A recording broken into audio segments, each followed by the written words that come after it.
Good morning, everybody. Wow. Guys, it's Wednesday. Yeah, dude. Here we are. How's that earring working out there, Moon? Feels good. Look at Dangler? this. Yeah. I mean, it's touching my shoulder pretty much. How's Rafe? yours? Feels pretty good. Didn't hurt. Yeah, because you got yours freshly pierced. Yeah, mine's a new. Yours is a new. I need my piercing. dangler. I got to put it in for the. I'm going to switch them out. I bought some feathers, too. I think I'm going to go full Mr. T. Yeah, nice. You want to borrow mine? Kind of have to. You want this one? Yeah. Yeah, throw on the. Was falling out yesterday, but I'm going to try to. Ready? Yeah. Here it comes. Oh, boy. Whoop. Oh, boy. We're throwing buddy. earrings across the room. My crotch. Did it pierce it? Right where I like it. Yeah, you got a recycled one because your whole. It probably closed but not sealed. No, she said she stretched the hole out and just popped her in. Pleasant. No muss, no fuss, no pain. I dig it. Tell you what, everybody in the hallway, you can see people's minds working. Oh, yeah, because we're looking sharp now, Well, guys. You guys We're no looking longer sharp. look dumb. Half the people go, "Oh wow, earring and a haircut." I honestly huh? think I'm keeping it. I mean, it's a good I look think on I'm you. keeping it. You're I'm gonna keep. definitely keeping mine. I can't wait I'm to gonna keep dangle it in. hard. Well, you're not rocking a dangler yet. No, I mean, I probably could put a dangler in. Because there's no wound. Right. Like, she didn't pop any skin, or there was no blood, there was no pain. No pain. Well, what's stopping you then? I forgot about it. So you came in here and you turned left, and it just glistened in the light. Just. Oh, yeah. Just- because I got You got a sparkly left side, buddy. the sparkler on. Yeah. I could get a dangler. I got to go buy one. I'm not sharing earrings with people. Oh, it's not a big deal. It's a big deal to me. I mean, how bad is your ear cheese? You know I don't what I'm know. saying? Yeah. Can we smell it? Yeah, I mean, mine doesn't smell bad. Does yours smell bad at all yet? I didn't take it out. Oh, I'm not. Oh, ew. Ew. Rafe, you're about to join the club of the ear Oh, cheese. ear cheese. What's that? Bleh. Oh, brother, That's the it's best It's smell like in a the little world. discharge that'll come from the in the back of your ear. it's what I Gross. imagine a 3-day corpse smells like. That's disgusting. Yeah, that could happen. But there's something about your own brand that, like, even though you know it's bad, you have to test it. You got to go like this. You got to scratch the ear hole. well, and it's then like you go, taking your finger and Oh. putting it in your belly button. Just take your finger and put it in your belly button and just swirl around a little bit. Just go. I'm good, man. Come on, swirl. Here, smell mine. that, first of all, Come on, Rafe, get in there. you can't touch your belly button. Why? No, I'm not doing that. Man. You can't touch your belly button and not hurt it down there, right? Yeah, that's weird. It hurts. Some people aren't connected. I'm connected. I'm You're connected. Yeah. I'm glad to know someone else is Yeah, connected. No, I have a reconstructed belly button. Oh, had so a you're all, hernia, too, you but got disconnected. I'm all numb. If somebody sticks their finger in my belly button and gets to the bottom, I feel it in the tip of my ween. Oh, in the tip. Really? I feel it at yeah. the base and like underneath. Yeah. It's somehow it's connected. bizarre. You're not I don't connected. think mine. Oh, dude. I could poke his. Oh, no, it nose. was. It uncomfortable. was connected. I think my And now brother it's disconnected. My brother like poked my belly button when I was a kid, and that happened, and I was like, "Oh my god!" Oh, no, you'll like I feel had it in no your- idea. It's like yeah. an Achilles heel. You'll feel It's it in your weird. pee-pee. Well, I've been It's def- bizarre. yeah, I've not had anyone actually poke mine. I've been defending it ever since. Like, Yeah, I don't like it. That's the spot. I don't like it when people like put their finger in there. And I always thought it was like just a me thing. No, that's a spot. That's like Luke was like, Skywalker firing some proton missiles and Yeah, blowing but- up the Death Yeah, Star. dude. But not You gotta for protect everybody. You got to protect the. Not for everybody. Is it gotta like that protect for the women? I wonder if women, I don't think so. ladies, text in, I don't email think me so, man. if you push in your belly button. Do you feel it in your nether regions at all? But I want you to take it and go as far as you can, and then just swirl around a little bit, and then smell your finger. Okay, I mean my belly button is. You don't clean your belly button, dude. Well, I mean, it's You gotta one of put those soap in there. areas. It's one of those areas that's neglected. Yeah. You don't put soap in yours? Nah, I'm good, brother. Do I put soap in my belly? I mean, it's Somebody part. sniff their fingers. Scrub it up. It's part of your It's just a scrub. weird thing, right? Just even if it's just a clean finger, dude. it's weird, right? What, when you see somebody Just smell watch it? it. someone grown man publicly. smell his finger. Seeing a grown man smell his fingers, it's unsettling in a lot of ways. You know what it reminds me of? Do you guys remember those weird? Remember back in the day when there were bumpers on TV, and MTV had like their late night oddities bumpers, and they were Yeah. always so weird. Yeah. But then It was like a claymation dude. there was a claymation one. This was not on MTV. This was like on like CBS on Saturday mornings or something. And it was like a claymation guy that would do like different things, kind of looking like the California Raisin claymation, that style claymation. And the funniest one he ever did, was he smelled his finger. He goes, bleh. And he goes, bleh. Yeah. Oh, I remember that. And then he checks his other finger and he goes, and then he brings this one back up and goes, bleh. Yeah. Dude, Yeah. it was the funniest thing I'd probably ever seen. I was always searching for that one. 314 on the Schwerer text line. I'm a lady. I instantly get nauseous when pushing on belly button. Lady here, yes. When my belly button is pushed, my tingles. All right. Well, we got to the bottom of that. And that's why it's important to not live in your shame, guys, because I, for years, have felt like something was wrong with me, and I never said anything to anybody until it came up today. It just never came up. I know, but I always thought like I had some sort of cross wires. I found it. Dude, he looks like Larry from Three Stooges. Let's see if I get some audio on this. No way, I forgot about this. Yo, I remember this. It's so funny. It's smelling his finger.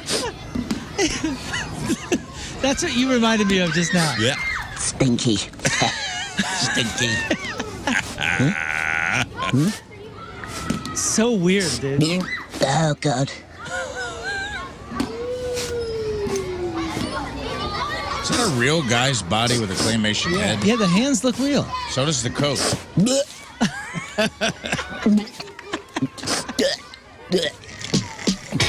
What the hell? Dude, I don't know. TV was awesome. Yeah. man. Well, We've lost the plot. Listen, guys. Where do we start today? The Where do we start today? Well, all right, let me check off belly buttons. That's off the list. The belly that's button, off the list. The belly button nether region connection. Yeah. Yeah, sensitive belly buttons. The Rainbow Bridge. Yes, we'll get into Ozzy later. Don't worry. I do want to start with some local news. A couple stories making national headlines. And we'll start with somebody connected in a roundabout way to this show. Tonia Haddix. Oh. Yeah. Yeah. Oh. Not good news. Oh. Dear Tonya. Did you hear this, Rafe? No. You don't depends know on what it is. Oh, you don't know the latest? You don't know the latest. Yep, this is I saw this morning. Developing story. Guys, I'm going to let Fox 2 tell She you on the run with her wig? No. No. No, it's even better. We now know why Tonia Haddix, a world-renowned chimpanzee handler, was arrested over the weekend in Camden County. And authorities reveal they recently found another chimp in her basement. Tonya. Would her lawyer like to text in like he did a couple days ago, supposedly? And another one. And she had another chimp in her basement. Tonka 2? Electric Boogaloo? Son of Tonka? Son of Tonka. I am Tonka, son of Tonka. She had another chimp in her basement. Do we have any information on that? On like how that Well, came she to was be? in court yesterday. I'm just going to let the stop me if you want me to stop the report from Channel 2. Okay, this is the entire report from Channel 2. Found another chimp Okay, yes? in her They're just testing me, huh? Yeah. basement. Fox Files investigator Chris Hayes was in federal court today where she faced being transferred to a different court. Andy Shirley, in a very short hearing, federal prosecutor Hal Goldsmith came right out of the gate to allege Tonia Haddix had illegally locked a chimpanzee in a cage in her basement in Sunrise Beach, Missouri. Haddix walked into federal court Tuesday afternoon shackled at both her hands and feet. My God. So how did she get busted? Well, they're not saying. I think somebody knocked her out. Yeah. I mean, she had another chimp in the basement. I think somebody. Maybe the chimp got a text. Sometimes it just happens, where you go down to your basement, you got one down there, and you're just like, It's not mine. yeah. She told the judge she was arrested in the hospital where she said she was having a, quote, episode. So they got her. She was in the hospital.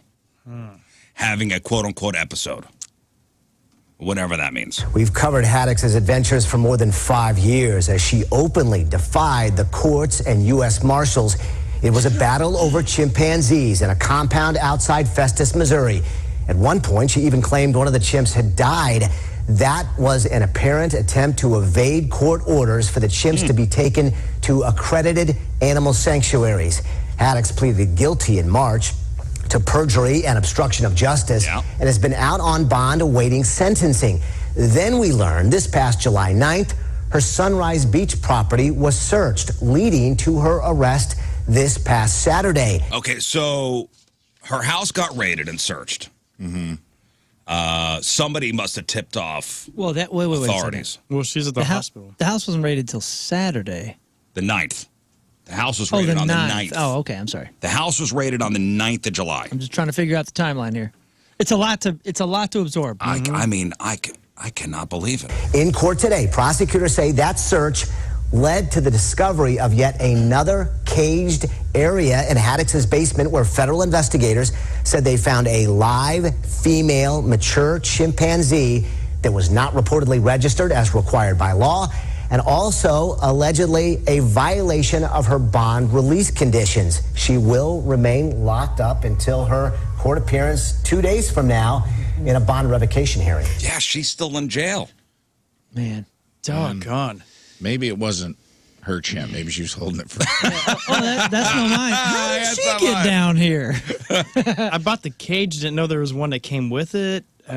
Man. No, it's like how ants get in the house. Like, I guess you got to call pest control. I guess I left a banana out. Once you get one chimp in the basement, if you see one chimp, you know there's more. There's 1,000 chimps. Yeah, man, You're just in the walls. We can do an experiment. I could leave this banana here for a few days, see what happens, see what turns up. Please. It'll be bread. So the thing is, she and her husband, Jerry, agreed earlier this year to pay PETA more than $220,000, but according to PETA, they have not paid a single penny and have been dodging court hearings about it. And that's what led to the most recent arrest. The judge finally got fed up with them being no-shows, issued a warrant. Marshals arrested Haddix Saturday for ducking the financial sanctions. Man. And it was during this whole process that they found the new unregistered chimp in the basement. Dude, this is somebody that if you're doing something wrong and you're on the road, you obey all the traffic laws. Of course. You know what I mean? Like, I mean, if she's already, so you're telling me she was already in trouble for not doing what she got in trouble for. Right, and agreed to pay. Right, while doing more. Like, I mean, just. And now she's in even more trouble. If you're doing more trouble, stay out of the other trouble. But I got to say, man, and I said this morning when I read this, this is what happens, though, I guess. When bodies start slapping. What? No, I don't even know what song that's paid to do the wild thing. No, but like, Gonk. I mean, it just seems like she got in a lot of trouble, and there was no real consequence? Yeah. I guess so. You know what I mean? And if there's no real consequence or deterrence, if you've shown that you can just keep doing things and not really suffer. I mean, lying to a judge on to the judge's face. Well, yeah. Yeah. And a lot of this. I don't know how you can defend this. I feel torn, obviously, because. What do you mean? Are you defending her? I'm not defending her. It makes me.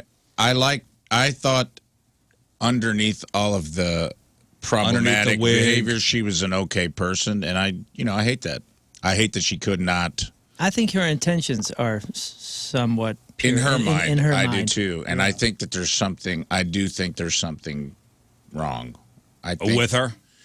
Well, that's what I mean. Even that whole documentary, dude. There was a type that got into this chimp life, and it seemed to be like women. Yeah, like wanting forever babies. Right. Yeah, listen, even the one that would be breastfeeding. Yeah, we can feel men bad. too. But the men had a different vibe. The men they're like tigers. They almost had a more nefarious vibe. Like they saw it as a money grab. I mean, when you watch Chimp Crazy, it's pretty much the ladies that are kind of crazy about the chimps. Yes, we can feel bad. There were a couple dudes, but they were like safari hat. Like, I'm making money on this. Yeah. I have a collection, like Island of Dr. Moreau type guys. These women were, because remember, she put the chimps ahead of her kids. Well, I know. And the kids were like, oh, hey, we are here. Hey, you never let us stay in the basement. I never had my own room. Yeah, Tonka's got his own room in the basement. I always wanted to live down there. You know that. Yeah, I just think this time she's going to be in real trouble. well, yeah, I mean, she should have been in trouble She is in real before. trouble. I mean, But this is what I mean. Like, we can have empathy, but still be like, well, this is what happens if you don't have consequences and you keep getting away with it. Yeah. Well, we can have empathy and still think you're an idiot. Yeah. I hate to say it, you big dope. I mean, and another. And again, another check. one. All while you're already in trouble. You haven't even paid for. You already got the spotlight on you. Yeah, I mean, they're out there, the magnifying glass. Where's the husband in all this? Oh yeah, wait. What? Jerry got arrested. Well, yeah, I thought he was a part of the original. He's a part of this whole thing too. Now he was never on the special. That's not true. Jerry? Oh, I thought he was. Briefly. Now he's not like a main character, but they showed him a few times in the house. He's remember? not a main character though. I mean. Well, I mean, even when there is news about this, it's 95% Tonya, maybe 5% Jerry. Right. What happened to? Did they mention? They didn't make any mention of him. I thought he got this latest headline, did they? In trouble as well, but there was the other day. The one I read when she didn't have her wig on said that he was also detained or something. Well, he's also because they weren't paying restitution, right? So it had something to do with them not paying the restitution while running the animal sanctuary that they still had in Sunrise, which was supposed to be non-exotic. Like, they still were having tours. They had, like, llamas and all kinds of, like, animals. But she could not have any exotic animals. That was part of the whole agreement. So and they were supposed to be paying restitution from the $220,000, and Jerry's involved in that, too. I don't know about this. Did Jerry know there was another chimp in the basement? Probably. What do they have? Kind of hard not to know. Numerous properties, or is it one they just live in? They're only at this Sunrise. Okay. All right, where is it? Sunrise Beach? I don't know where that's at. It's kind of hard to find a photo of him online. I found one, though. I don't remember seeing him in the special, I'll be honest with you. It was all the kids, and I don't know if he was on it at all. He was I thought I did. When she was talking to the... to be honest, man, he's kind of like, when you see him, it's just like, Missouri man.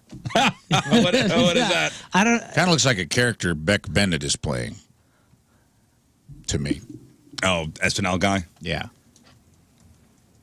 Jerry Oswego. Can you talk some sense into your wife? Yeah, man. Where are you in all this? Now, honey, people are watching us. I don't think it's a good idea to have another chimp in the basement. Okay. 6 days ago, okay, here's the headline. It does say Tonia Haddix and husband arrested for contempt. Yes, which we reported the other day. Right, but then they never did the follow-up, huh? Here, maybe at the end of this little clip here. Channel 2. Bill her court appearance 2 days from now in a bond revocation hearing. Now, Chris, in the past, you have described Haddix as being very talkative in court. What about today? Not this time. Mostly silent, except for talking about this quote-unquote episode she had. Yeah, and she was in the hospital when she was arrested. Do you know anything about this episode? That's all she would say. She said it was an episode, and she left it at that. All right, I'm sure you'll stay on top of this for us, Chris. Thanks so much. Thanks, Chris. What does having an episode mean? Probably panic attack. For me, I'm going to sneak in a show before I go to bed. Nah. So probably panic attack, something, my heart's beating fast, I'm sweating, I need to go to the hospital. That's Jerry? I think so. When I had her on, I'm trying to find it right now. On the number 2 show? Yeah. One of the other people from the documentary was like blowing me up, being like, oh, you want to know about the real Tonia Haddix? But it was like the guy that was like on the documentary. I can't remember his name, but he was kind of in the throes of some pretty, what seemed like a addiction spiral. I'm not sure what substances, but he was blowing me up, wanting to be on. Want to be on the show? Yeah, about how, she screwed him over in all these deals. Who screwed over? Exotic pets. Tonya. Oh, so how Tonya screwed this. Yeah, I just didn't want to be, I declined because I was like, I'm not turning this into the Chimp Crazy after podcast. Like, right. There has to be a line here. Well, so Tanya's locked up, and I guess there's going to be hearing tomorrow, and we'll keep you posted. But I'm disappointed. Yeah, I'm not mad. I'm just disappointed. I'm disappointed, Tonya. What they say love you. happens to the old gal, Chimp. Oh, the new Chimp? Yeah. I don't know. On the Hotel Tonka. So they found her on the 9th, and then put the warrants out or whatever it is. I think it was around the same time. Okay. Man. Yeah. Maybe he can come live in here. Wild, because that's a different that's a different place than the one that was featured. Tonka's down in He's in Florida. He's in retirement. He's in Florida. He's at Boca. He's waiting for you. Yes. He's at that chimp sanctuary in Boca. No, but I mean, sweatsuit. in the show, it was Festus, and then it went to It's Sunrise. Oh, that was that place. I believe so. Oh, okay. I thought there was like an interim. I think it's right. She moved out by the lake. Well, I thought there was like a petting zoo or some crap, right? Like llamas and things. I don't know. Dumb. Here's another national story. This one out of Belleville. St. Louis in the news. Vegas. Belleville, Illinois. McDonald's manager and a teen employee's mother both facing felony charges after a dispute last week led to a shooting inside a McDonald's. Oh, my goodness. We'll hear it out. Well, you tell me if this is an overreaction and all parties involved here. So the Belleville Police Department announced, this is last week, that the McDonald's manager, 44-year-old Kathy Bledsoe, charged with aggravated unlawful use of a weapon, and Tynika McKenzie, age 35, charged with aggravated battery and mob action. Now, stop me if you need me to kind of recap the details, because this is kind of weird. Okay. That's a charge, mob action? Mob action. Mob action. So, Kathy is the McDonald's manager. Tynika also charged aggravated battery and mob action. So, according to police, Kathy, the manager, told a teenage employee, hey, clock out, go home, after she refused to take the trash out. So, manager asked teenager, hey, if you're not going to take the trash out like I asked you, clock out and go home. So the girl, the teenager, goes home, tells the mom, Tynika, who then came to the restaurant, which was on South Belt East, with another girl to confront Kathy, the manager. A, quote, verbal disturbance ensued in the lobby, and then Tynika and her daughter went behind the front counter and walked to the office area. Tynika hit Kathy in the face and head, and Kathy, the manager, pulled out a gun and fired one shot, hitting Tynika in the leg. Whoa. Kathy taken into custody at the restaurant, Tynika taken to the hospital for treatment. Initial reports from the police indicated that 2 people had been shot, although it's unclear where that discrepancy occurred. But the Belleville Police Department wrote in a statement, quote, it is unfortunate that this incident occurred. It seems individuals are quick to resort to violence to resolve disputes without consideration of the impact their actions have on the community as a whole. This was an unnecessary incident that could have been mitigated without punches being thrown or a gun being used. Now, all stemming from the manager going, hey, take the garbage out. No. Yeah. I mean, that's a bummer she had to use the weapon because she was winning this. She was getting punched. She told the kid to go home. Like she was all in the up and up. And she would have come out victorious here. Here are some concerned citizens talking about it. Talking about the shooting. Here we go. I just can't believe it's happened in a town like this. That's all. So it's just insanity. And this McDonald's has a lot of people inside sitting all the time. Makes you scared to go anywhere. Makes you scared to take kids anywhere. A lot of arguments and things that turn into shootings could be avoided just by communication. That's right. Just by talking it out. Very good That's comments. Deep stuff. How about the manager packing? Yeah, Pretty rad. That's got to be against I'm sure it's Ronald's against policy. Corporate policy. For That's why Grimace manager got to be fired. packing. Remember, Grimace got fired for that same thing, and he's been making a grimace ever since. Mm-hmm. You know, and people are saying, well, it's self-defense. Like, yeah, we all get... I get that. We understand that argument, but at the same time, like... Oh, mob action comes from a group of people showing up to fight. Darn it. As a felony? Andrew says, I have a friend who caught this charge. In high school? Limburg in the Target parking lot? That's mob action, I guess, when you show up with somebody to There's a lot take of care that of going on in business. high school. You show up with somebody to take care of business. That's a charge you'll catch. Mob action. But yeah, that's happening over in Bell Vegas.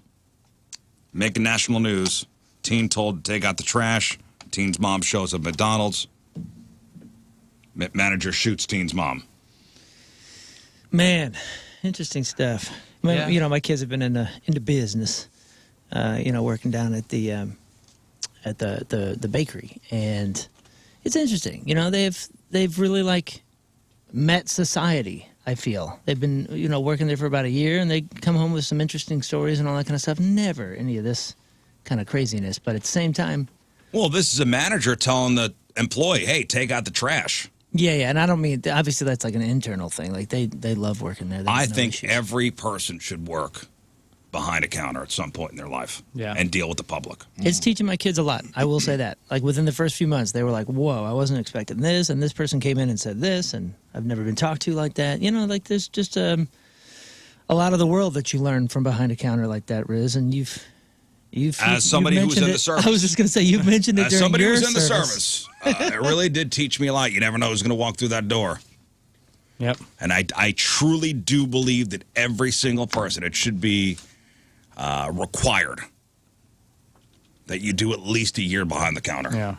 Now, as a trust fund kid, I really wish I would have had this opportunity to work behind a counter. Man, trust Sounds really neat. Can't we just have one trust fund relative? One? I know. Why not? I mean, how is I really this? want to be one. How do I get adopted into this trust fundless family? You know what I'm saying? I'm sorry, It is buddy. a bummer. Dude, I want to be a trust fund kid so bad.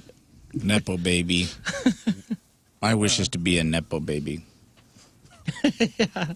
I just want to come back as a trust fund kid. Trust fund kids. This one out of 10 million strong. Not growing. this one out of Chesterfield. Now this is a disturbing story. Guy's now facing serious charges for an act of animal cruelty. So police say that on June 6th, a 46-year-old guy named Daniel Hardcastle captured a groundhog, put it in a metal cage in the backyard. And was going to sell it to Pennsylvania? Nope. Took a gas container, which he called the, quote, animal's holy water. Oh, man. Poured gas on the trapped animal and set it on fire. No. Yeah. What in the world? According to the report, the animal was screaming and trying to escape the cage. Now, how did the police find out? Well, he recorded the entire thing and sent it to a buddy. Thank God. And the buddy was like, I am immediately calling the authorities. When police arrested him, he admitted, yeah, I did it. Yeah, I did it. And then he claimed he was, quote, allowed to kill animals. Torture him. He's allowed to. Well, the investigation didn't stop there because Daniel is a previously convicted felon. They searched his house, found a loaded handgun on a nightstand, also discovered what they're calling suspected narcotics. Yeah. As a result, he's been charged with felony animal abuse and unlawful possession of a firearm. So he is, I guess, next scheduled for hearing on the 21st of August. Raises a real question, though. Obviously, this is animal abuse, and animal abuse is illegal, period. So are you going to ask what the difference between putting out a mole trap? Yeah. One is more humane than lighting it on fire. Oh, yeah, okay, but I'm asking what's the line of humanity when it comes to the law? Let's say you got a farm, and you got a gopher, or think of something else. Either way, it's not that much different than a mouse. Yeah, we had traps set up in the barns for rodents and creepy crawly things, and we had those spring traps too because they were with the teeth. Yeah. So exactly, which is probably not all that humane. What's the difference between? I think those are humane because those will pretty much kill something instantly. Yeah. Oh, I thought you were talking about the leg traps, which those are like the most horrible things ever. Like the old bear? Oh, yeah. Yeah, the coyote traps and the bear traps that are clawed. They break your leg, and then they starve out there. Yeah, but these were like small, rodent ones.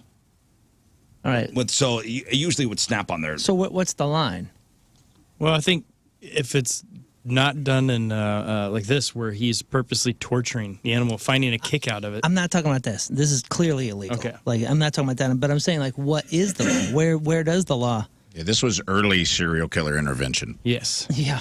What does the law allow, though, as far as, like, I mean, is it vermin? Because this guy could probably... I don't know, man. Some savvy lawyer's going to be like, well, it's a groundhog, it's a vermin. Yeah, well, I guess if you have to get a tag for the animal, then it's probably illegal to trap and kill. But if you have a tag, then you can do that. What? I'm just like wondering. if you have, you pay the proper tags and you can go trap whatever you want. Hello, authority. kill. I'm here for a gopher tag.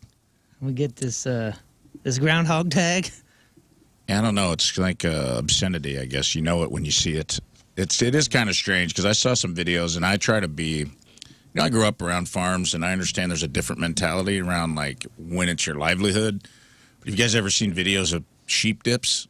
Oh yeah, You know what that is? They put them in a giant cage and lower put them into, underwater. Yeah, they basically drown them for 40 seconds. And waterboard these sheep.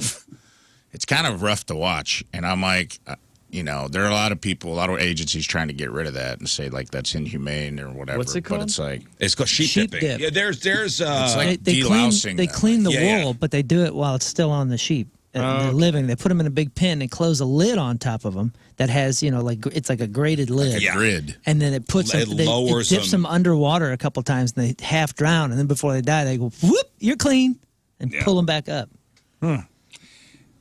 It's and I would imagine that it's necessary to like clean and delouse the wool, and it's part of your livelihood. It's hard to watch it and be like, hey man, is there a better way we can figure this out as a society at this point? But I also don't work on a farm. It's not my livelihood, and sometimes I'm like, maybe I'm ignorant to things like that. I try to be. Yeah, I'm 636 on the Schreier text line. If you're trapping animals, you could check the traps every 12 to 24 hours to make sure your traps are not tripped, and you could get rid of that animal humanely. Of course. Is that the law? I don't know if that's law, but it seems like that seems like a right thing to do. I mean, there's got to be some. This is obviously, the animal's quote holy water. Yeah, of course. That is absurd and obscene. Well, at least it was holy water and not. I'm just saying, it's an interesting world we're living in, right? I mean, because some of the, I don't know if you guys have ever been to West Texas and seen some of the conditions down there for our hamburgers, but man, not great. Yes, make them stay outside. Not considered. 618, you could also, you could trap vermin within city limits, no tags or hunting license required. I mean, they're nuisance animals. Huh. But you ever see those, the mole traps they put in? Yeah. Spikes? It's the spikes. I don't know the spike one. I know we have the audio ones.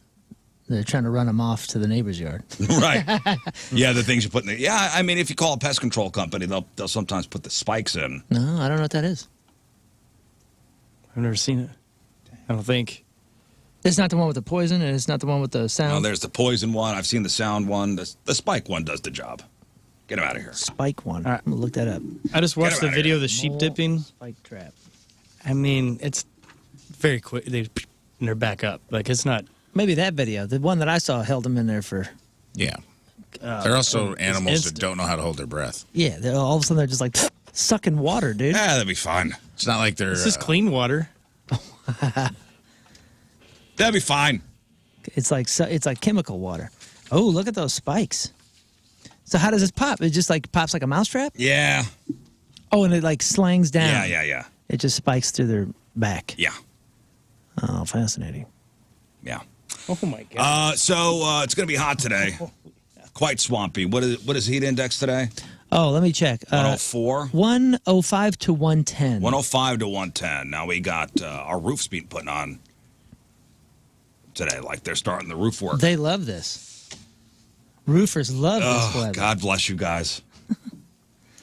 Yeah, I got a couple buddies that are hitting roofs. Hottest days of the year. What, today and tomorrow? It's looking like it. Heat index is 105 to 110 both days. Tomorrow, technically high of 99. Today, 97. Friday cools off, though, high of 94, heat index of 104. Yeah, it's going to be hot. So another heat dome setting up shop, bringing high temps to much of the U.S. So Google looked at the top heat wave questions America has been asking. So here we go. What temperature is considered extreme heat? There's not one single definition. 95 wouldn't be seen as extreme in Phoenix, but it might be in other cities. So it depends. Local officials make the call. The heat index, Rizz, does not drop below 105 until Wednesday, next That's crazy. Wednesday. Why does extreme heat make you tired? Because your body has to work harder to maintain its normal temperature. It could also make you toss and turn so you don't sleep well. And just being dehydrated makes you tired too. How do you prepare your body for extreme heat? Well, make sure you go into it well hydrated. Keep drinking fluids to stay hydrated. Loose-fitting clothes will also help. Does hot weather affect type 2 diabetes? Yes. People with diabetes get dehydrated more easily. And being dehydrated raises your blood sugar, which makes you need to pee, so you get more dehydrated. Heat could also mess with insulin levels, so you might need to test your blood sugar more often. And is hot weather bad for pregnancy? Yes, again, your body's already working harder to control your temperature when you're pregnant, and it's harder to stay hydrated too. Pregnant women have a higher risk of heat stroke and heat examination. One more question that made the top 10 in Google. Examination? What's that? Sorry, heat exhaustion. Oh, okay. I'm sorry. That's okay. I literally thought it was a new term. It's when you squint your eyes and you look at the heat. What are the visible lines? heat waves called? Heat examination. What are those visible heat waves called? Radiation. Vibes. Heat shimmer or heat haze. That's a dumb. We could have done something better than that. Heat wave. Heat wave. Yeah, heat wave. Heat Sound. haze. That's what that is. Some nerd let us down there. You could have come up with something. Oh, and now officials are saying, hey, if you live in one of these areas with the heat dome, like Missouri and Illinois, skip the booze. Don't be drinking. Yeah, right. What are you supposed to do in your drive? I know. The CDC says extreme heat is already risky, especially for seniors, children, and anyone with ongoing health issues. Alcohol can make it even worse by dehydrating you faster and raising your risk of heat-related illnesses like heat exhaustion or heat stroke. So avoid alcohol. Now, you guys, have you heard of corn sweat? Yeah, he's the new Superman. Corn sweat. That's right. That's his name. Yeah, Caleb Corn Sweat or something. Oh, yeah, you're right. It's not Caleb, is it? No, I don't think. Caleb Corn Sweat. Sounds right. Chobby Corn Sweat. David Corn Sweat, I believe, is his name. Have you heard? Do you know what corn sweat is? This is an actual thing. I'm assuming it's the after I roll it in butter and it's dripping down. No, I my hand, it's would have corn thought sweat. that too. You eat too much corn, Yeah. and you got to poop real bad. Those are the corn that's sweats. Corn sweats. Yeah. Oh, Lord, I got the corn sweats. Is So- it SWEAT? SWEAT. Oh, okay. You got me, man. So it's corn sweat is the nickname for a process called evapotranspiration. It's where corn plants release moisture into the air. And believe it or not, each acre of corn can put out up to 4,000 gallons of water a day during peak summer. So, You're and kidding. they say specifically Illinois with their massive cornfields, it all adds up fast. I could see Wow. that. Making it humid. Yeah, So the cow- makes it more humid. So the cows are farting out, and the corn sweating. is making clouds. The corn sweat and the cows are farting. And according to the National Weather Service, There's a country song you don't hear and should. mature corn crops in Illinois can pump over 35 billion gallons of water into the atmosphere every single day. All that extra moisture raises the dew point, making the humidity levels soar. Yuck. That's pretty neat. So the corn sweat with combined, temperatures in the 90s could push the heat index as high as 115 at certain areas. You know what? Of all these things that we point out that have improper names, I think they got that one right. Yeah. Corn sweat? Yeah, That is a corn cool sweat. name to describe that. All right, so with all this heat, gonna maybe hit the pool. You got your pool open, right? Yeah, man. How much swimming have you done? One One time. Oh, swimming, come on. one swimming session, huh? I went swimming once. The kids do it though, especially in the beginning of the summer. It's tapered off. Mama Moon's in there every once in a while. Boy, God, one of the worst places to be in this kind of weather. A porta potty. Oh, ick. And y'all know that feeling. It's too, the right? best. Yeah. Well, you're Got already a in there. concert. You're already in there against your will. Yeah. You got like a natural bidet going on. I mean, and it's like, and you close that door behind you, and it's the humid stinky before chemical smell mixed with urine and feces. Before you even get to dealing with that, the very first thought, at least in my mind, when I close the door is, all right, now what will I look like if somebody pulls the door and it pops open? You can tell me you don't think that same thing? Corn sweating in there. Yeah, you don't have the thought of, all right, well, I wonder what the visual will be when somebody yanks this door and it goes whoop right open when I'm sitting here. Well, I think I may have taken a dump in a porta potty maybe less than 5 times in my life. You're kidding. Oh, come on, No, man. well, Let's do it a little bit more than that. I lived on Warped Tour for 9 years. Right. So I did not. Yeah. Porta potty. Yep. Like an actual, it's for pee-pee for me. The worst No, ones yeah. are the new porta potties like they have out at the amphitheater, man, that are just like saloon doors. What do you mean? They're like they don't close fully, and I'm like, man, I would hate to have to put really? one What? there. What do you mean? They don't all. They're like not all the way complete doors. What? They're like stall doors, where You you can see your see feet. Yeah, dude. Oh, no. Get on out Oh of here. yeah, you guys. If you I haven't walk out, used them yet. if you walk out of the amphitheater and take a little look to your lefty, and you see that row of porta potties, it's along that fence. It's like I'm sure it's a lot cooler, but I was like, man, I would hate to have. There's like a line a mile long. I'm like, everyone knows you're pooping. That's insanity. All right, so this kind of weather, think about a porta potty, think about a park toilet. Oh, dude. Yeah, we just Those are the best. We were over in the National Forest in Shawnee, and there's a couple over there. And the funny thing is, if you go, usually when we're going, it's kind of like half off season, so a lot of those things are locked, and you're not going to there until you gotta go. Until you gotta go. And when you go and the door's locked, you're like, ooh, could I rip this open? Okay, so Is there a window I can climb through? So the difference between a porta potty and a park toilet. So a porta potty in this kind of weather is hot, humid. Mm-hmm. A park toilet. Park toilet is exactly the same thing with a concrete slab. It's a and permanent usually a porta little potty. breeze. But it's a cool, humid. Yeah, because they created Stink. a cave under the concrete. Yes. Yeah, and you're not stuck in this warm plasticky shell. You're in it. Yeah, but and they it's- have like the nice screens at the top of the. All right. But it's worse because it doesn't get cleaned. Yeah. Well, this hasn't been I like emptied it better. since 1984. Yeah, I like dude. it better because you get spiders and all that fun stuff. Oh, yeah, there's spiders everywhere. I mean, they've got a home in there because it's Yeah. just perfect. Are you talking about would actual plumbing or a pit toilet? There's never plumbing. Pit. In a sometimes, park? sometimes there. So, sometimes you'll go to a park, and there will actually be like like let's say like Kirkwood Park. Oh, that doesn't even count. That counts. No, it doesn't. You're talking about that's There's luxury compared right, to luxury compared to the pit toilets. Yes. Yeah, I thought you were talking pit- about state parks and things. Well, also your regular parks.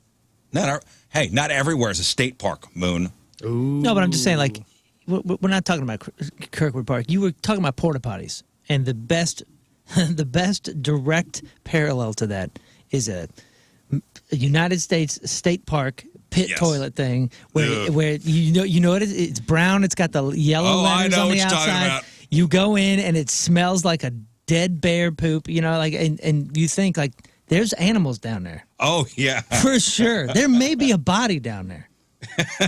probably is. No one would know. Nobody would know. Because there's once a year they're putting a giant hose in there and just filling up a truck with gunk. And you're gonna put your ass down and expose your. Oh, don't even get me started because they're never the right height. Like it's as if they expect no kids to be at state parks. Have you ever noticed they're like always high. They're 5-6 inches higher than they ever should be. So Well, now, they're so you proper can't height. hover, and I don't understand what the purpose of that. You got is. to put your cheeks down and expose your yeah, But your rusty sheriff's You gotta badge think- to the hole. yeah, and you're You got dang a layer of sweat though that's like protecting you from Right. all the gross Ugh, stuff. Well, and that's you- created a seal. and You're you're sitting on a toilet that looks like it could be the T1000 because it's like chrome colored. and you're dang near straight legged because No, it's usually a so box. high. Yeah. It's so high. Like You're talking the, about the box crapper. the box crapper. Oh, Well, and the okay. toilet paper is Perfect. scattered across the room. They put in already, like they already dunk it in water and then they just stick it in there. It's like it's already ruined. Because you know somebody's urinated on it. That's Is that what it is?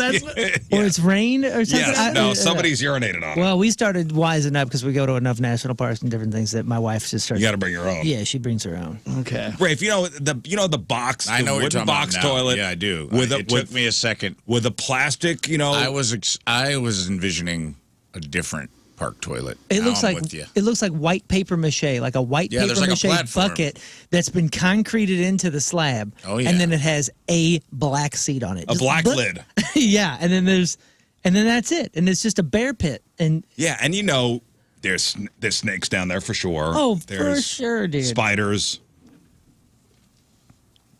All sorts of things.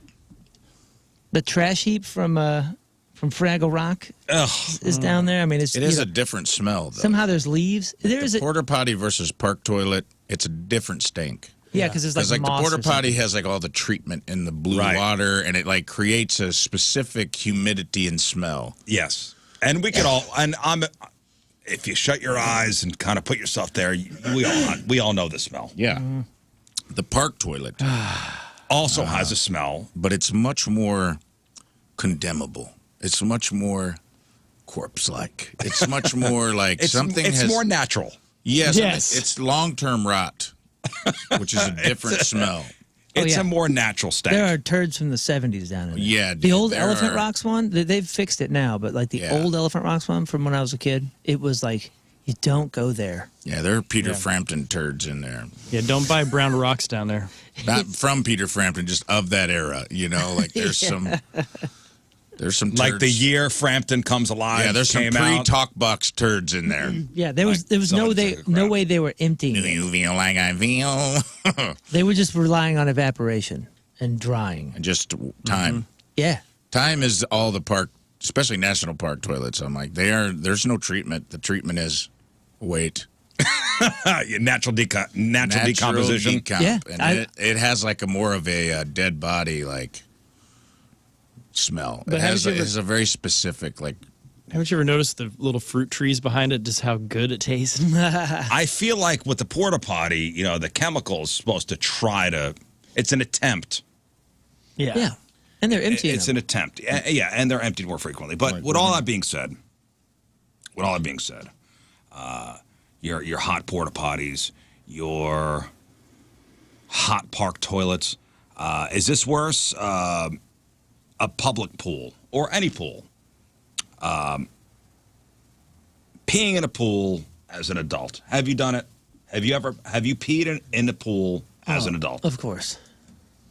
You have? I've been an Well, you adult get your own pool, I for a guess. while now.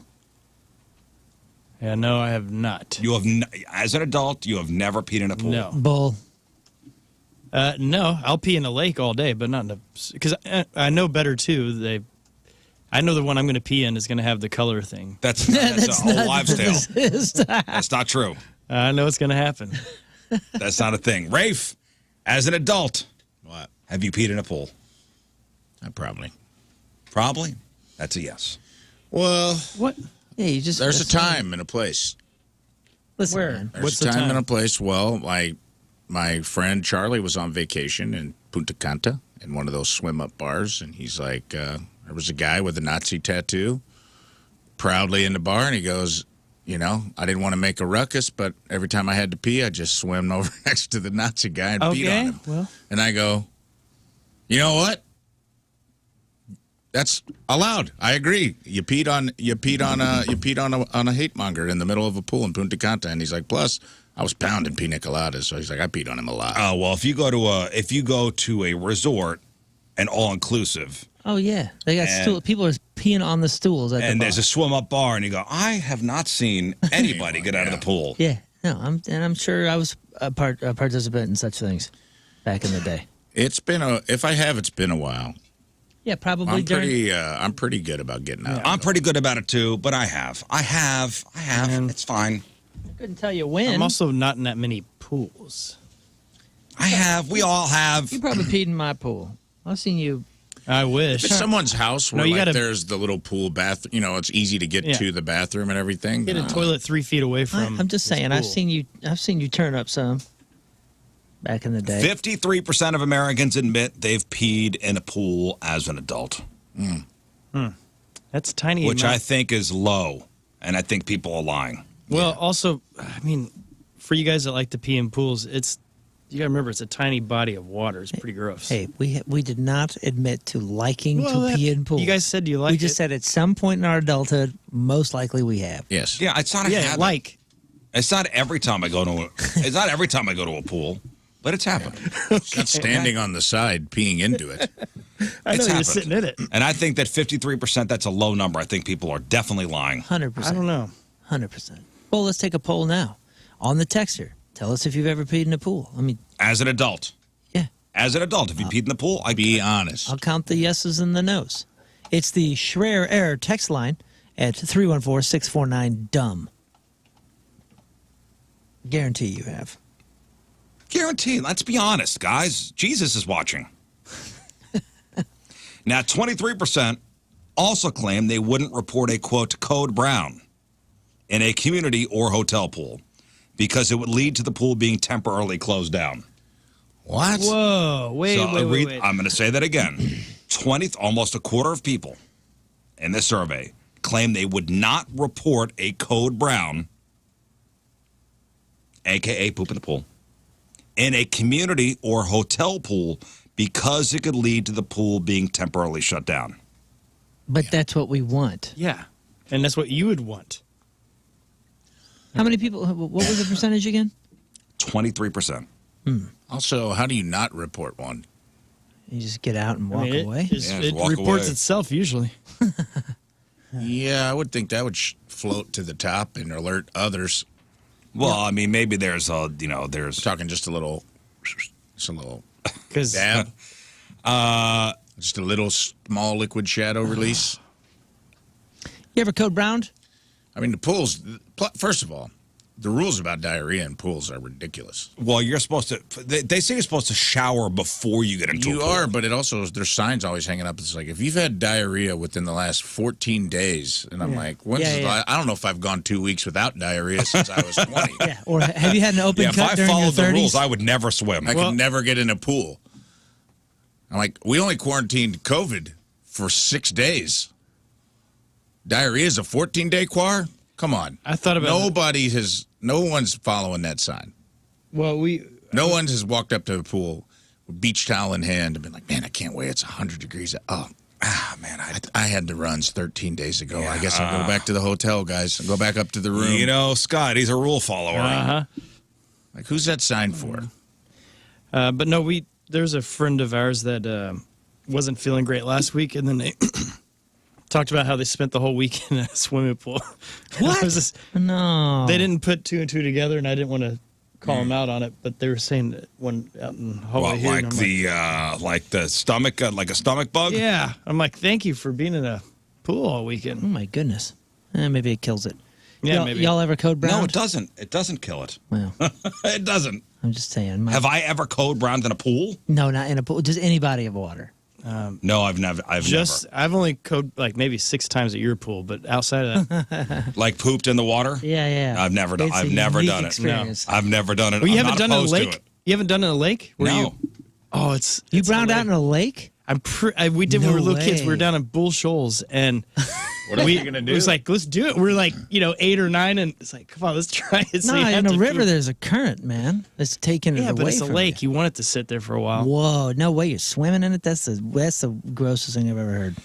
By the way, just looking at the text coming in about have you peed in the pool? I mean, hundreds of yeses and just very few nos. I don't even see it. Oh, okay. Here's one no. I mean, you got to like really... okay. Hundreds of yeses. 3 no's. This is what my We have a wife lot of tried to pool get me. peers. I finally went to a public pool because she really wants to go swimming a lot, and this is making me not want to Yeah, this is like visit those. at all. 5%, maybe less than 5%. 14% of swimmers say they would personally remove the poo to avoid a shutdown. It's very nice of them. That's not how it works, though. You know what I mean? You got to shut it down. There's particles everywhere. Listen. Somebody poops in the pool, you drain the whole thing. Yeah. Like you got to do it like what's that movie? Caddyshack? Caddyshack. Yeah. Yeah, you got to scrub the walls. Everybody's scrubbing in there. Well, if you're thinking the water is clean and clear, well, about that, yeah, chlorine is added to sanitize pools, but every contaminant weakens the chlorine, including human contaminants, even sweat. Chemicals like sunscreen and lotions and natural dirt and debris. Only 16% of people realize that chlorine's germ-killing power gets locked up when battling contaminants. Yeah. And 42% of people incorrectly believe that a strong chlorine smell means the pool is extra clean. In reality, that smell comes from chloramines, which are chemical byproducts that form when chlorine reacts with contaminants. Those chloramines can irritate your eyes and skin and are a sign the pool is not clean. Which is why the public pools smell so intensely like chlorine.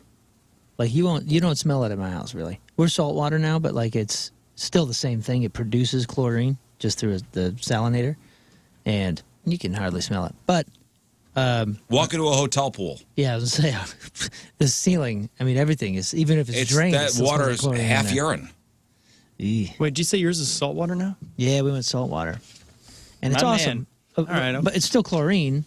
You know, I mean, it's still using chlorine to kill everything. But like, man, and shout out to Jose, our pool dude. He's always like, yeah, the more you use this, the more it's gonna, all the stuff from the swimming suits and all the, like you said, the sunscreen and all that. Right, all that stuff. It all takes it down. The more you use it, the more you gotta take care of it. Huh. Oh, man, I remember we were on that stupid Disney cruise. I remember my daughter was maybe 1, 2 years old, and she's splashing around in the kiddie pool. Yuck. Which was just so warm. And I remember she wanted to put her head under the water. I go,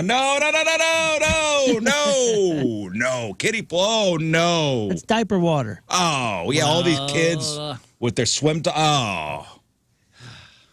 The cruise is awesome. Oh, listen, I've been to a public pool with, there's a kid in a swim diaper, a little log comes loose. You've seen it? What? Oh, yeah. No way, Lucky. man. Oh, yeah. Lucky. Forever scarred. That's 12 years of good luck. No, is it? Oh, that's so nasty, man. That is awesome. Okay. 12 years of good luck, huh?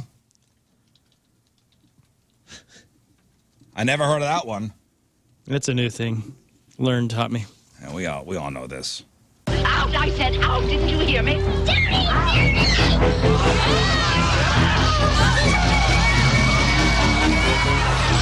touch it.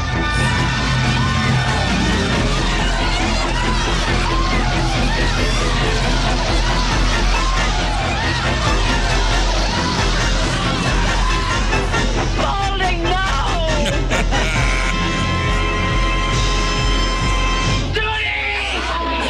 Yep. All right, and today's Team Rizz Member of the Day is brought to us by Hot Shot Sports Bar and Grill, the official sports bar of the Rizz Show. Check out their brand new stacked menu at hotshotsnet.com. From Alton, Illinois, Michael Brown. Yeah, Michael! Rizz Member of the Day. Spalding, no! Spalding, no! Michael's been listening since the beginning, still loves the show, the Rizz Show, and Donny Fandango help get him through his workday. He says he loves when the show's just chopping it up during that first hour, and he says, quote, energy up. Yeah, dude. Mike Brown from Alton is our Team Rizz Member of the Day. Get super sweet Team Rizz Member of the Day soccer jersey. Get yourself signed up, 1057thepoint.com/Team Rizz. Hey. On the texter, somebody just said, on the Schreier Air text line, somebody just said, Uber driver here. Can't tell you how disgusted my last rider appeared to be with the porta potty pool urination discussion. 3 out of 5 stars for me. Thanks, guys. Love it. We're Deal here to with help. it. Yeah, we're here to help, man. Deal with it. Guys, it's Shark Week. Ooh-wee. It is, yeah. So what would you do if you're on the water and you see a fin? Get the outs. What do you do? We'll chop it up next. Stay there. Program phone number 314-624-3833 or 618-398-3833. The Schreier text line, 314-649-DUMB. Huh? Mick Ultra Studio Cams, 1057thepoint.com/Rizz. The socials at RizzShow. Your emails, RizzShow 1057thepoint.com. Rafe still on the toilet, I'm assuming? Yeah, he found a swimming pool. He got the Wordle today. I guess all the He's porta potty talk and he had to go. being in the pool talk got the juices flowing. I guess so, man. It's gonna be good.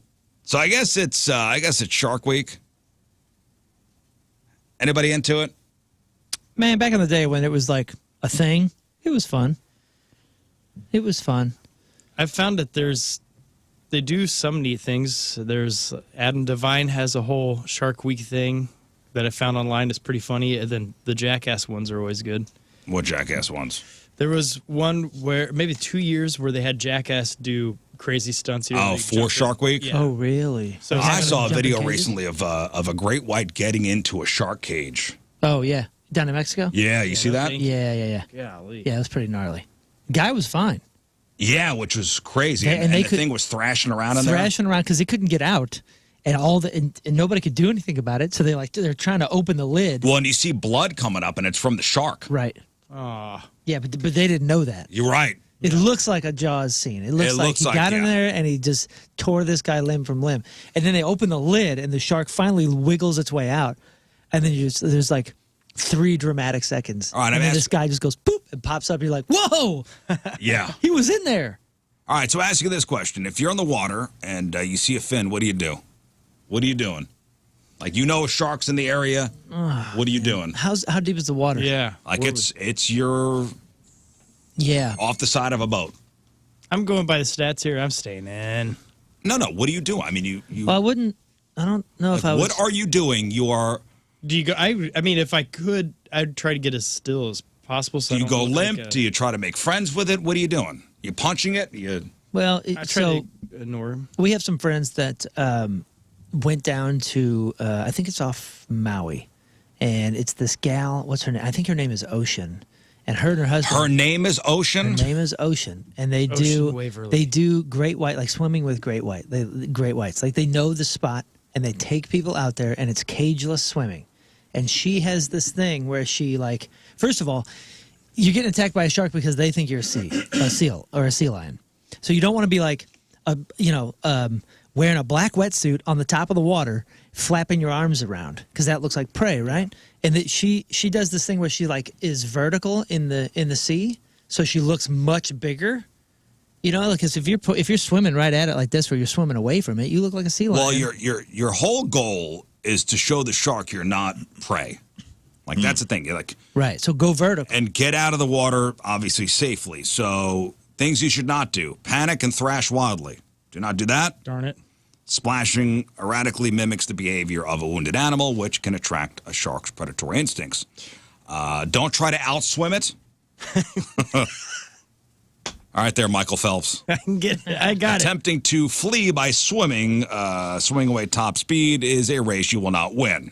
And, of course, the frantic motion can provoke a chase. Don't play dead. They say this is not a bear. Playing dead will not trick a shark. Instead, it's going to make you an easy, unmoving target. Okay, that's good to know. Don't scream and make a lot of noise above water.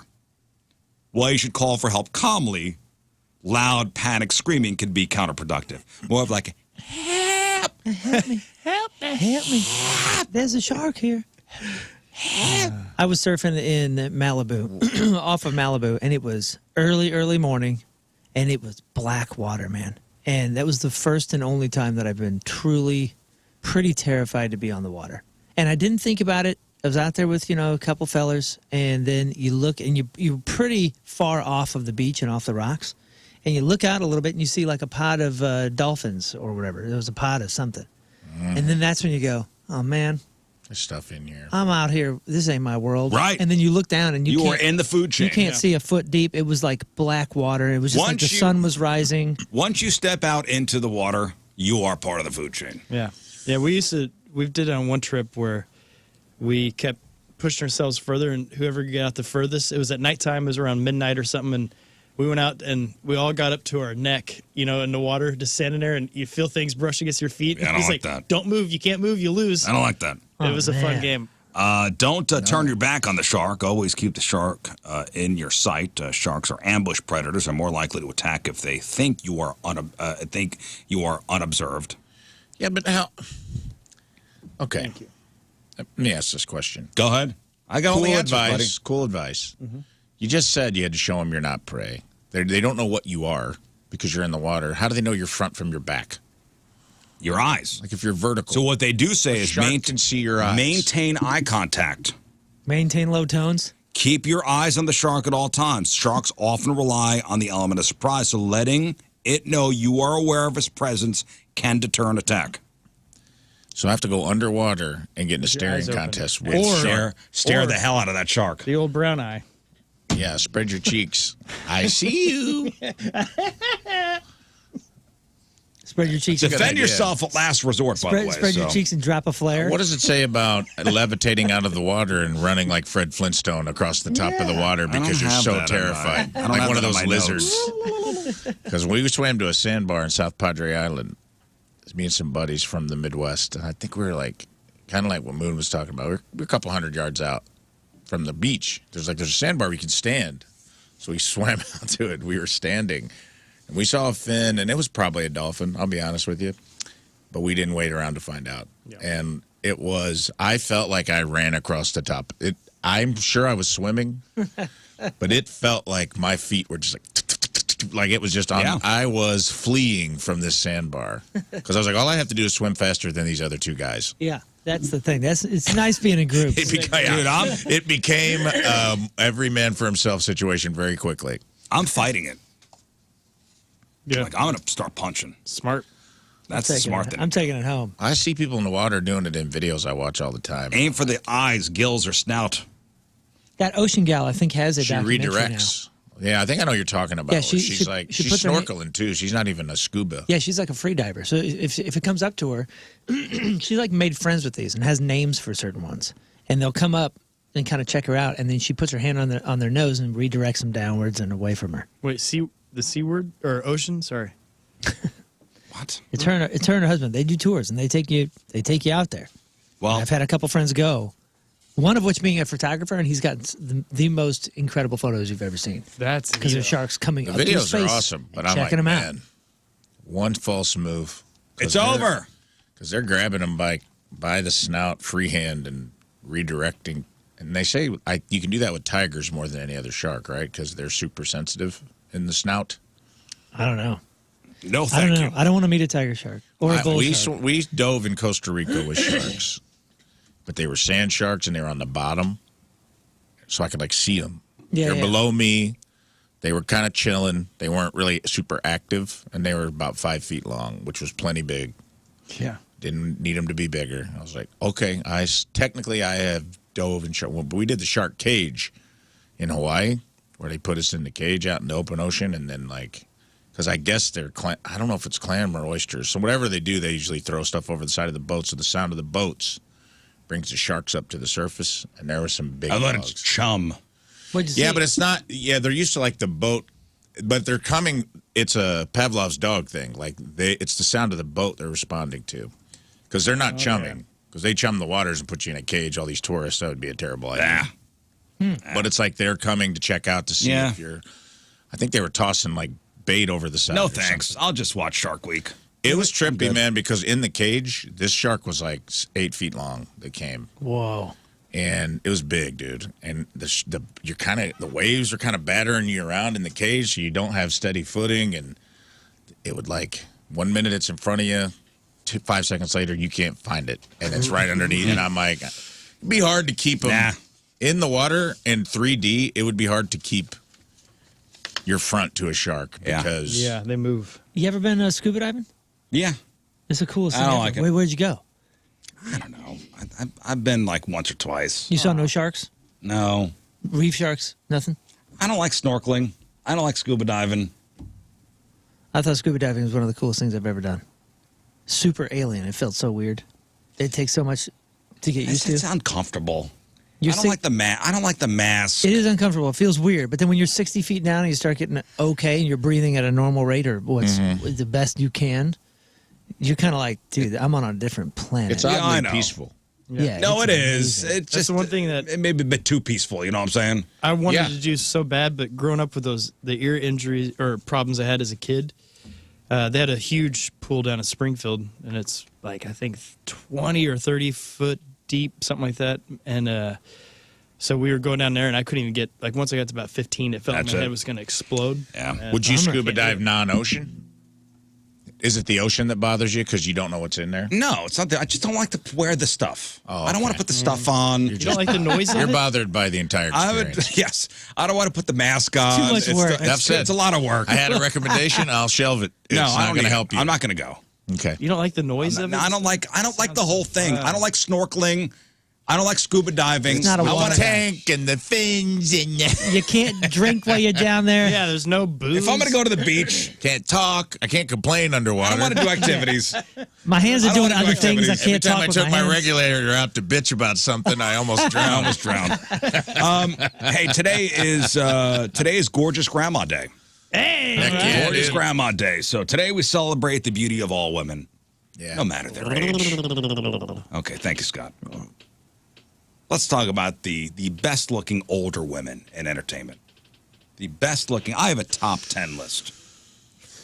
A top 10 list of the best older women in entertainment. Define older. Over 50. Oh, well, this gets easy. I can let me. Oh, is it easy? Yeah? Let's see if you could figure. Show me. Let's see if you get anybody guess. on my list. This is a you list. This is my list. Show me Salma Hayek And I got, I used other list. lists Was it also to help me compile this list. a big age range, or did you just keep in the 50s? The youngest is 55. The oldest is 82. Hmm. I know who that is. Okay. So Salma Hayek. Salma Hayek is Definitely on the list. She's my number 3. She's in her 60s. Salma Hayek is 58, I believe. 58. Okay. On behalf of Jeff Burton, Halle Berry. She is the number 1. Oh. Also age Jeff- 58. Jeff gets it. Give me Helen Mirren. Helen Mirren Helen is Mirren. number 10, and she is 79. Heck yeah. Oh, I dude. thought that was the. Okay. Show me. You know who is like. gotten- Sandra Bullock. Oh, yeah. That's a good one, too. Sandra Bullock is Very good. not on the list, but should have been. be. She is an honorable mention. You know who's, No, she who's should be on the list. She's so beautiful still. probably going to be an honorable mention is someone who has only improved with age, and that's Helena Bonham Carter. Not on my I list, don't but feel like that's going to be. Hey, what about the gal from The Matrix that was in Beetlejuice? that yeah. is. Oh, that is. She's It's so an hot, Italian. dude. It's an Italian she name. is. Monica Bellucci. Monica Yes, Bellucci. yes, She yes. is number. Should have been number one. Is my number 6. Oh, Michelle Pfeiffer, Michelle Pfeiffer didn't Monica have her on my Bellucci list. is so freaking hot, dude. Charlize Theron. Oh, Charlize Theron is my number 4. Did you say Aniston yet? She's got a new movie, by the way. No, It's- not on my list. Not. She hasn't made anything in a while, but has held up very well over time. I would say is Elizabeth Hurley. She is the number 9. She is 60 years old. Oh yeah, Numbers. she's been posting all this stuff since being with Billy Ray. Yeah. Oh yeah, I don't like that. I don't It's like that. mean- Elizabeth Hurley's with Billy Ray Cyrus now. I'm not into that. It's very strange. upsetting. Number 8 on my list is somebody I'm not really into, but she's on so many lists of great-looking older women in entertainment that I had to include her. Whoopi Goldberg. Julia Roberts. Yeah. Oh yeah, Yeah, dude. she's beautiful, man. She's beautiful. Not into it. Oh well. Marissa Tomei. No, damn it. Should have put her on my list. Dude. Should have put her on my What list. about? Do we have any of the models that have held up? I.e., Cindy Crawford, still No. beautiful. Christy Brinkley, No. still beautiful. Wow. Is that just because it was actresses only? Yeah, I just put really actresses on here. All right. What's the Or gal TV from? personalities. Isn't the We still haven't got the 82-year-old, who is my number 7. You need to. Diane Lane. No. Jennifer Lopez, number 2. Oh, the guy. Martha Stewart? Gwyneth Paltrow's mom. Blythe Danner. Yeah.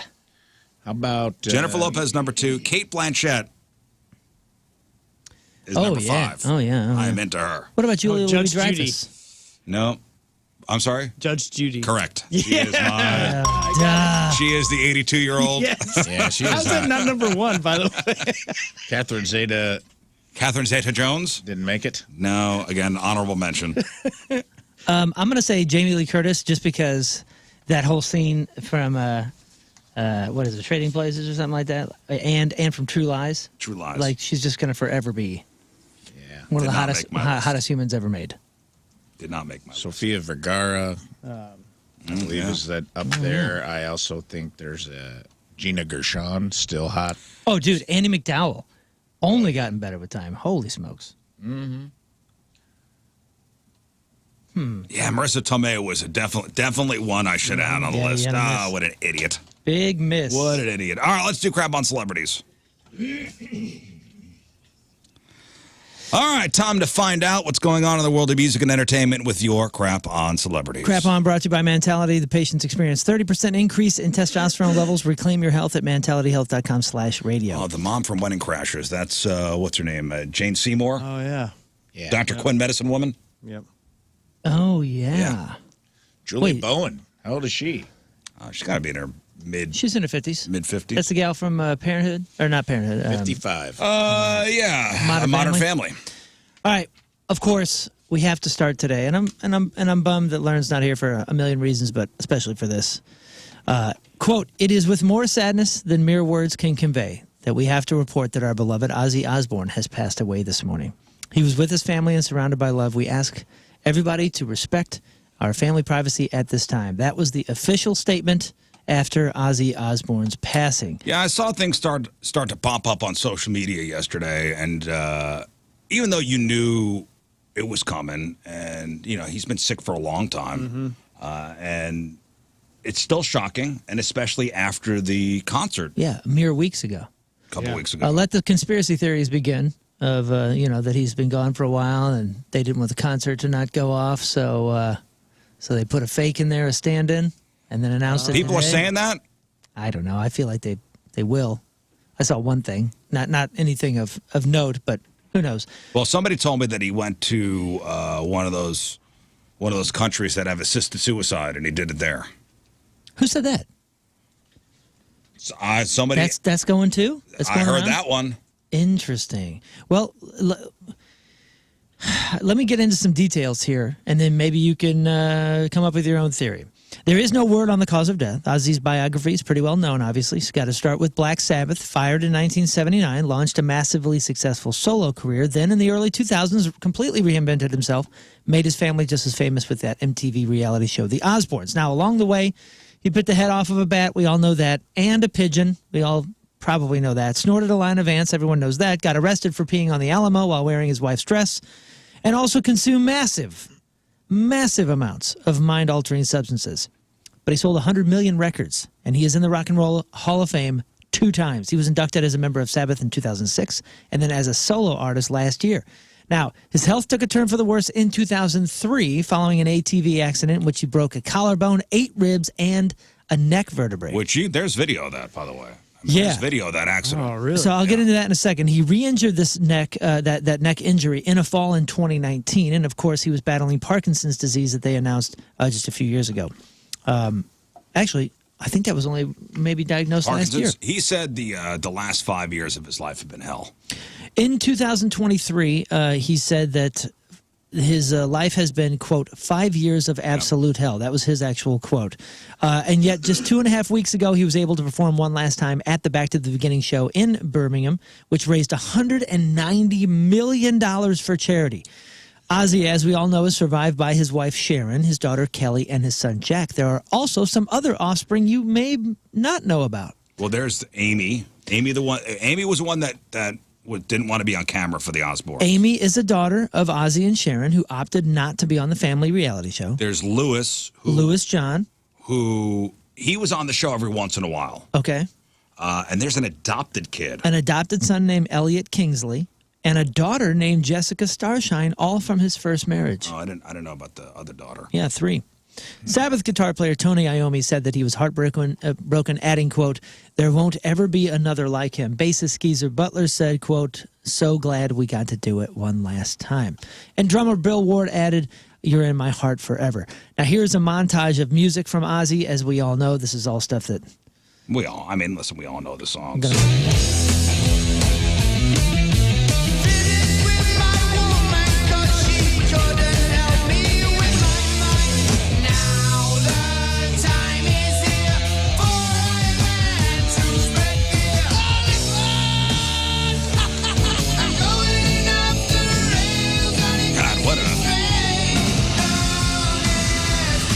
What a library, huh? What a library of music.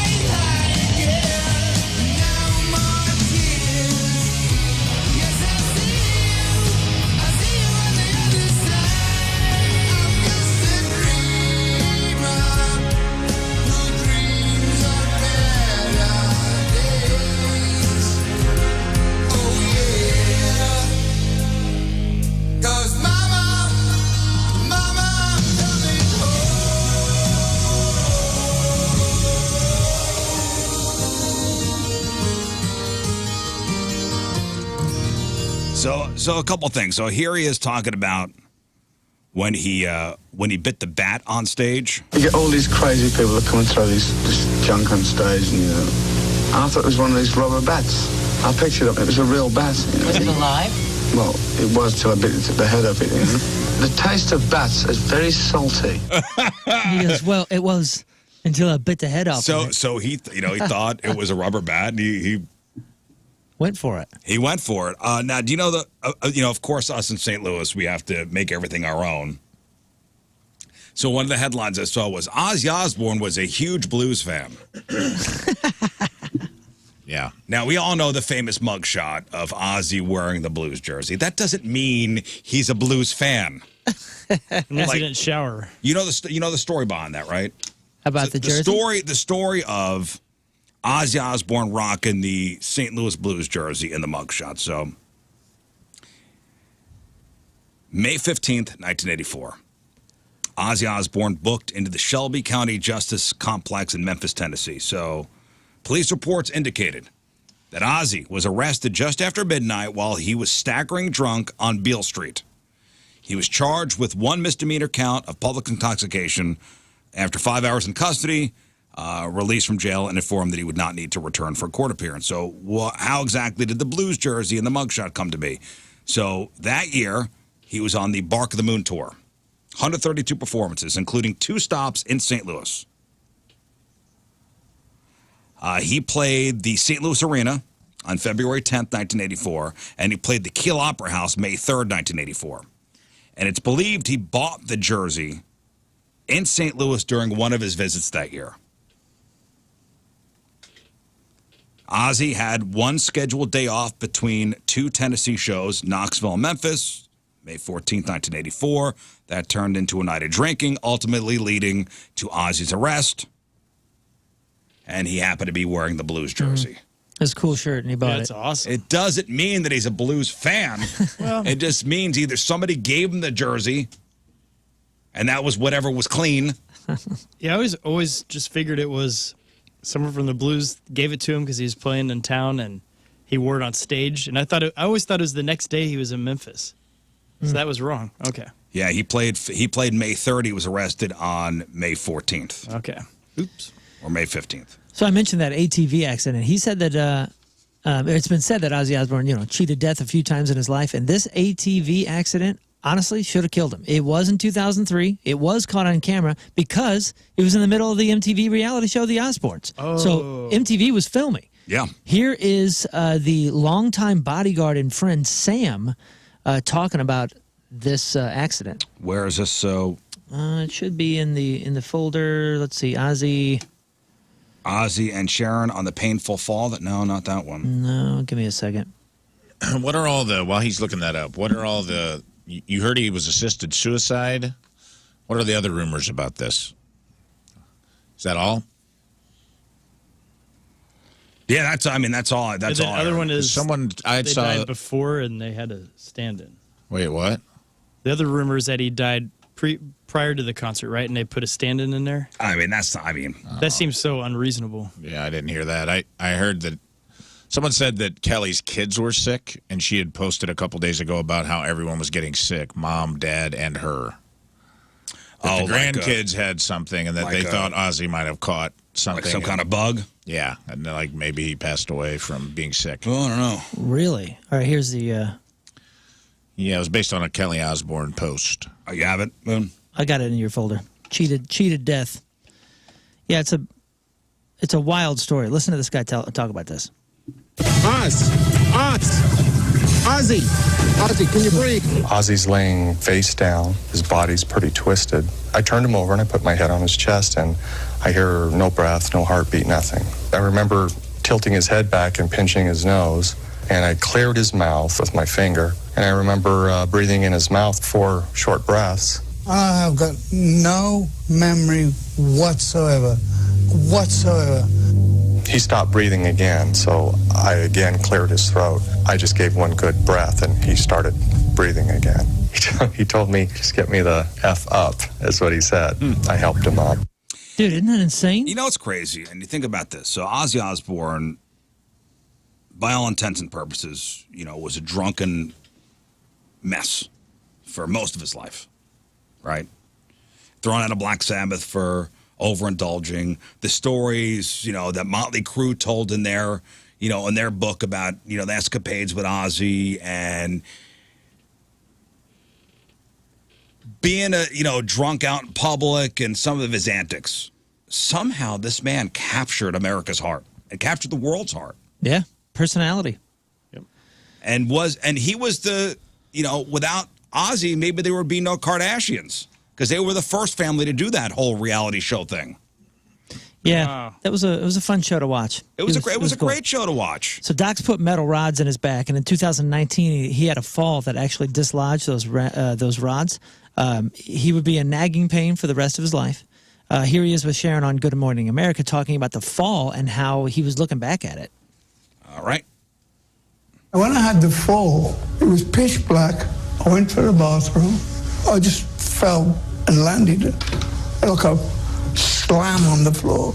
And I remember lying there thinking, well, he's done it now. Really calm. I said, Sharon, can you get an ambulance? After that, it was all downhill. But you're on the mend. It's taking its time, though. It's nearly a year.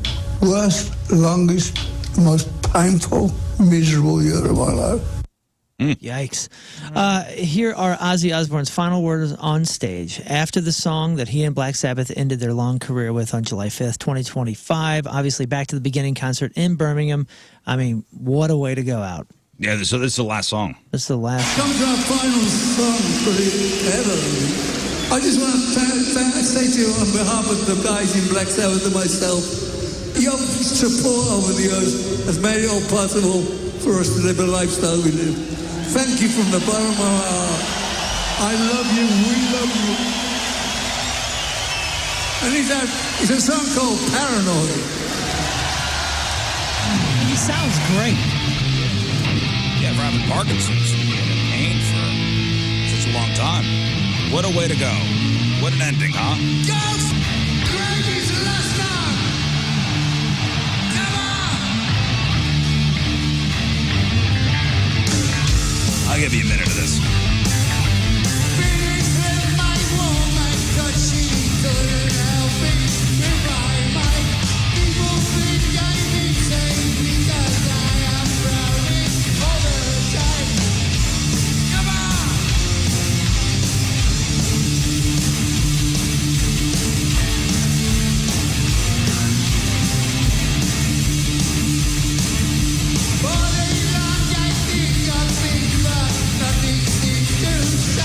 That's the last song. That's Insane. it. Insane. What a way to go out, right? R.I.P. Ozzy. I love that. R.I.P. Yeah, that quote he had where he... I thought it was beautiful. Scott.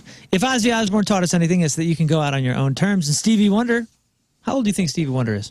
He's got to be almost 80, if not 82. No, he's a Maybe surprise 75. 75, all right. But he has no intention of hanging it up. He actually said, for as long as you breathe, for as long as your heart beats, there's more for you to do. I love playing music. That's my mantra.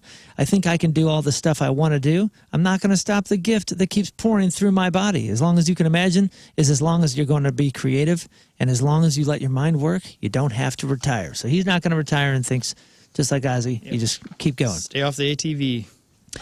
I don't think Stevie Wonder should be riding around on ATVs, honestly. No, yeah. Did you guys play the video last week of Stevie talking about that he was blind? That He was indeed blind. Yeah, we talked about that. Very funny. There's new information about the drowning death of Malcolm Jamal Warner. This is super sad. Sources say that, he died on Sunday at Costa Rica's Playa Grande Beach while on family vacation. And the beach was actually called, quote, challenging. And there were signs in English and Spanish everywhere warning about the risk of drowning. Now, to be fair, I haven't been on a beach in a long time that hasn't had a sign with the risk of drowning, because maybe it's a CYA thing or whatever it is. But there are no lifeguards present due to lack of resources. And the Caribbean Guard said, although there were people on the beach who entered the water to rescue him, they did not arrive in time. He was pulled from underwater without vital signs. And despite CPR maneuvers being performed on the beach, resuscitation was unsuccessful. He was only 54. Golly. So Costa Rica, huh? This was... Yes. Was it Costa Rica? Yeah, Costa Rica's Playa Grande Beach. Man, that sucks. I hate that. I think I've been there. Slipknot fans okay? are pissed. They are in revolt after the band's mysterious countdown timer that we talked about yesterday ended in grand disappointment. The timer was set to expire at 3 p.m. yesterday, and once it reached 0, fans encountered server issue errors and requested to try again later. Eventually, it was revealed that the countdown was announcing a 25th anniversary vinyl box set. Oh, wow, for great. the self-titled album. I wondered what time Ozzy passed away. I thought maybe They counted it down? That news only angered fans even more. The box set was limited to only 100, and they all sold out immediately. So, bummer. A new book will tell the story of Pearl Jam in a way that it's never been told before. Pearl Jam Live, 35 Years of Legendary Music and Revolutionary Shows, that's the title, is structured like a live concert with an opening act covering the band's origins, the headliner covering their rise to the fame in the 90s, and an encore about the band's continued success in the 2000s and beyond. It looks at each of the band's studio albums and covers Pearl Jam's greater cultural impact and unique fan community. It was written by somebody else, so it's not an autobiography. It's going to be out October 14th from Epic Inc. Scott's big news for you. South Park just struck a massive $1.5 billion streaming deal with Paramount Plus. Yeah, so now it's going to be, I guess they're doing the premiere. Is it this week or next week? That is big news. Yeah, 'cause it's supposed to come out. It was supposed to come out a couple weeks ago, but they had this whole streaming situation going on. And gosh, kudos to them, because I think this is even a bigger deal than what they originally had lined up. I think it was like 900 or something, and now it's 1.5. So, well, this deal says reportedly worth at least $300 million a year for over 5 years. Was made through Parker and Stone's Park County Production Company. As part of the agreement, the creators have committed to producing 10 new episodes every year. This all comes after the show's previous $500 million exclusive streaming deal with HBO Max expired in June. So Paramount, which already owns Comedy Central, the network where South Park has been airing since '97, has been eager to bring the series exclusively to its streaming platform. Wow. So that's so huge. they're not going to do the same. Okay. Good on them. Yeah, that's 27th season, originally set for July 9th, has now been pushed back to the 23rd. So $300 million a year for to have the catalog on Paramount Plus. It's wild. Yeah, isn't that crazy, man?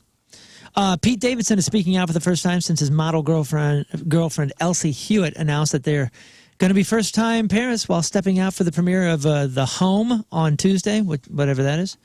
He says, "I'm very lucky and very, very happy." He went on to say that he's looking forward to being able to take care of something and show it the childhood that he didn't have. He says, "I assume you just try to give him what you didn't have, and what you didn't like, not do that." Pete also said that he'll be turning to close friends like Adam Sandler and Colin Jost for fatherly advice. He said, quote, "Everybody's just been super excited for me because they know it's been my dream. They all just have been like, you're going to be great at this. It's going to be the best thing you'll ever do in your life." Sandler supposedly gave him some great advice. Let's see, Sir Tom Jones. Thank you. Canceled the gig in Germany.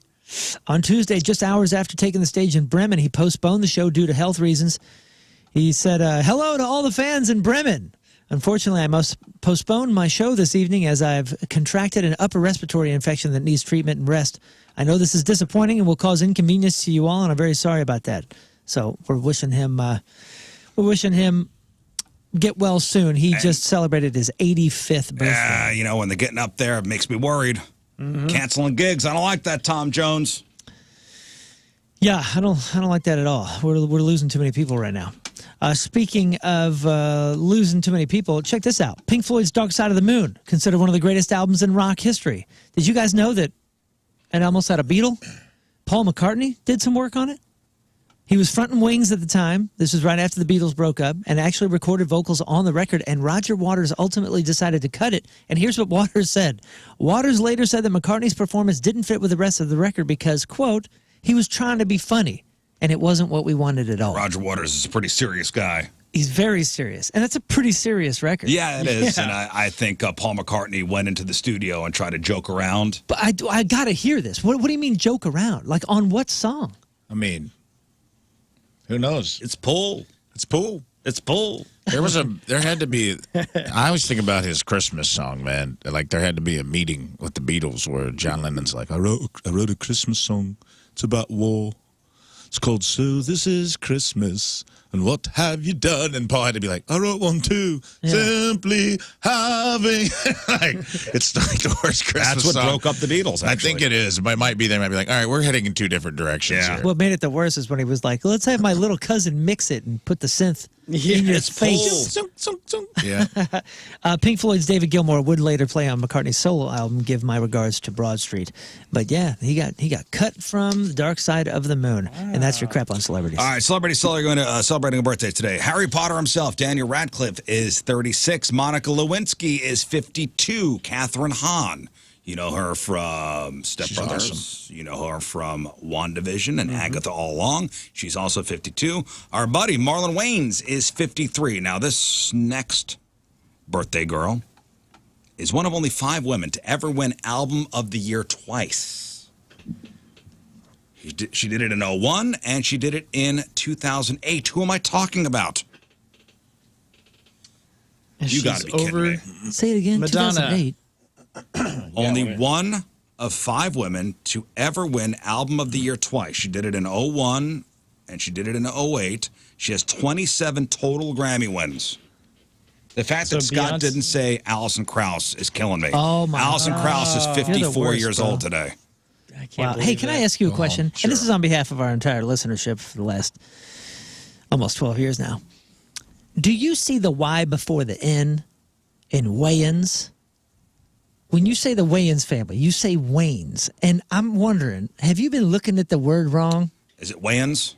I always thought it was Wayans, but you always say Marlon Wayans like it's W-A. He's been in here. He's never corrected me, so I'm assuming. I know, you did it to his face, and I was like, here it comes. And then you never did. And like, I just probably been is sitting in silence. Wayans.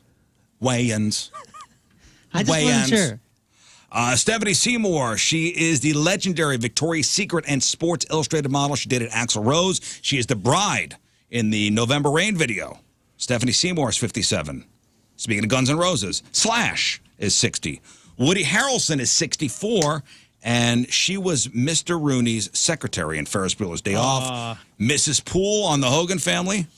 Minnie, the Lost Tourist in the Cars movie. Edie McClurg is 80 years old. She's awesome. Dude, saw her Seymour. Opened for her accidentally on an improv festival in Edie LA. McClurg? And there was like I guess she was like, came from an improv background, Groundlings, way back in the day. And a team of older women all got back together. It was like a reunion. We didn't know. We just got scheduled to open for him, and dude, killed. Really? So funny. She was awesome, and she was super nice. That's so cool. She ad-libbed a lot of that stuff in Ferris Bueller's Day Off, if you look into it. Today's porno birthday, which is being brought to you by Patricia's, where fun and fantasy meet, is Lolly Inc. And today's birthday girl has been in 161 fine films, including All-Star Moms 2, Babes on Fire, Bag and the Bell Girl, Crazy, College Girlfriends 3, Gazongas 13, MILF Hunter 31, Moms of Anarchy, Super Stacked 3, and Who Could Forget a Role in 2013's Tan Lines 4. Lolly Inc. is 42 years old. It's your porno birthday. Those are your crappy birthdays, and that was your crap on celebrities. I think this is worth mentioning. So there is a professor out in England. It's an Oxford professor, so you know he's very smart. Whoa. He's a mathematician, actually. Good community college. And he came up with a formula for the best karaoke song out there. So the formula took into account things like song tempo, number of verses, how many times the chorus repeats, and when the song was released. And he found, based on this formula, the perfect karaoke song. And based on his results... Is it? Can I guess? What is, according to this Oxford professor... Let's all just, on the count of three, let's all start singing it. What is the perfect karaoke song? 1, 2, 3. Life is a highway. No. No. I wasn't sure what you're You know what I'll do? I'll tell you after the break. Tell you after the break. Also get to some emails. It is a classic song, and I don't think it's a great karaoke song. Oh, no. And in fact, hearing somebody do the song at karaoke makes me violent. I don't know. I have a guess just based on how many times I've heard this song at karaoke. But okay, well, we'll see if you're right. And by the way, I have his top 10. Like, as far as that formula goes, the top 10 best karaoke songs. Tommy Davidson's going to be here a week from Friday. Yeah, no, what? Good I saw him timing. open up for Cat Williams. He was great. All right, so this Oxford University professor came up with this formula and ranked the best karaoke songs. And this is all based on science. This Dr. Crawford is his name. His formula took into account things like song tempo, that's how fast the beat is, the number of verses, how many times the chorus repeats, even when the song was released.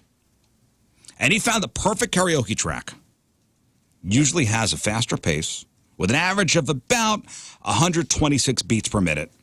And ideally, there are 3 chorus repetitions for every 2 verses. Basically, the more chances everyone gets to belt at the chorus, the better. Mm-hmm. And that's the structure of most pop hits, which is probably why they're so popular on karaoke nights. So according to the professor, this particular song, the best karaoke song, scored an impressive 91 out of 100.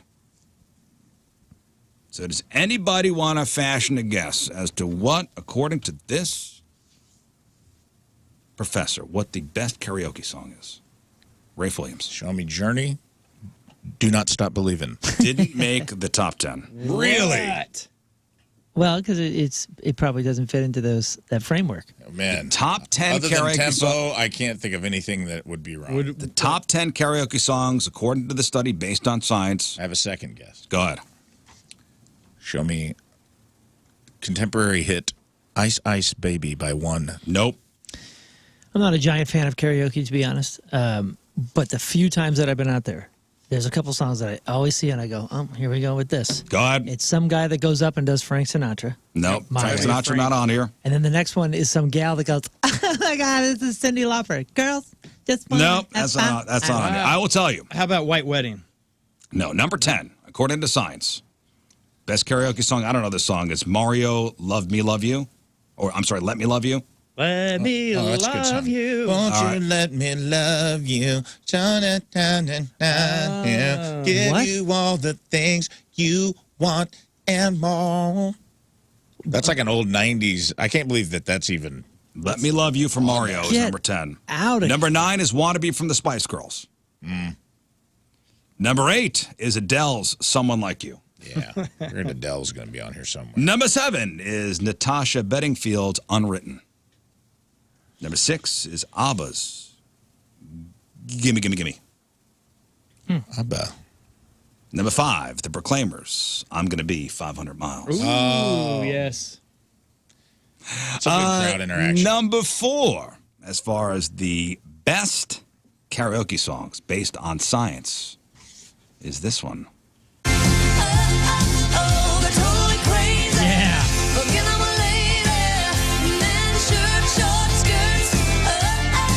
Okay. She should have been in your Women Over 50 list. Yeah, you're right. You're right. She's still hot as a smoke show. Number 3, Don't Look Back in Anger from Oasis. Number 2, Oh, God. best karaoke song according to science is this one.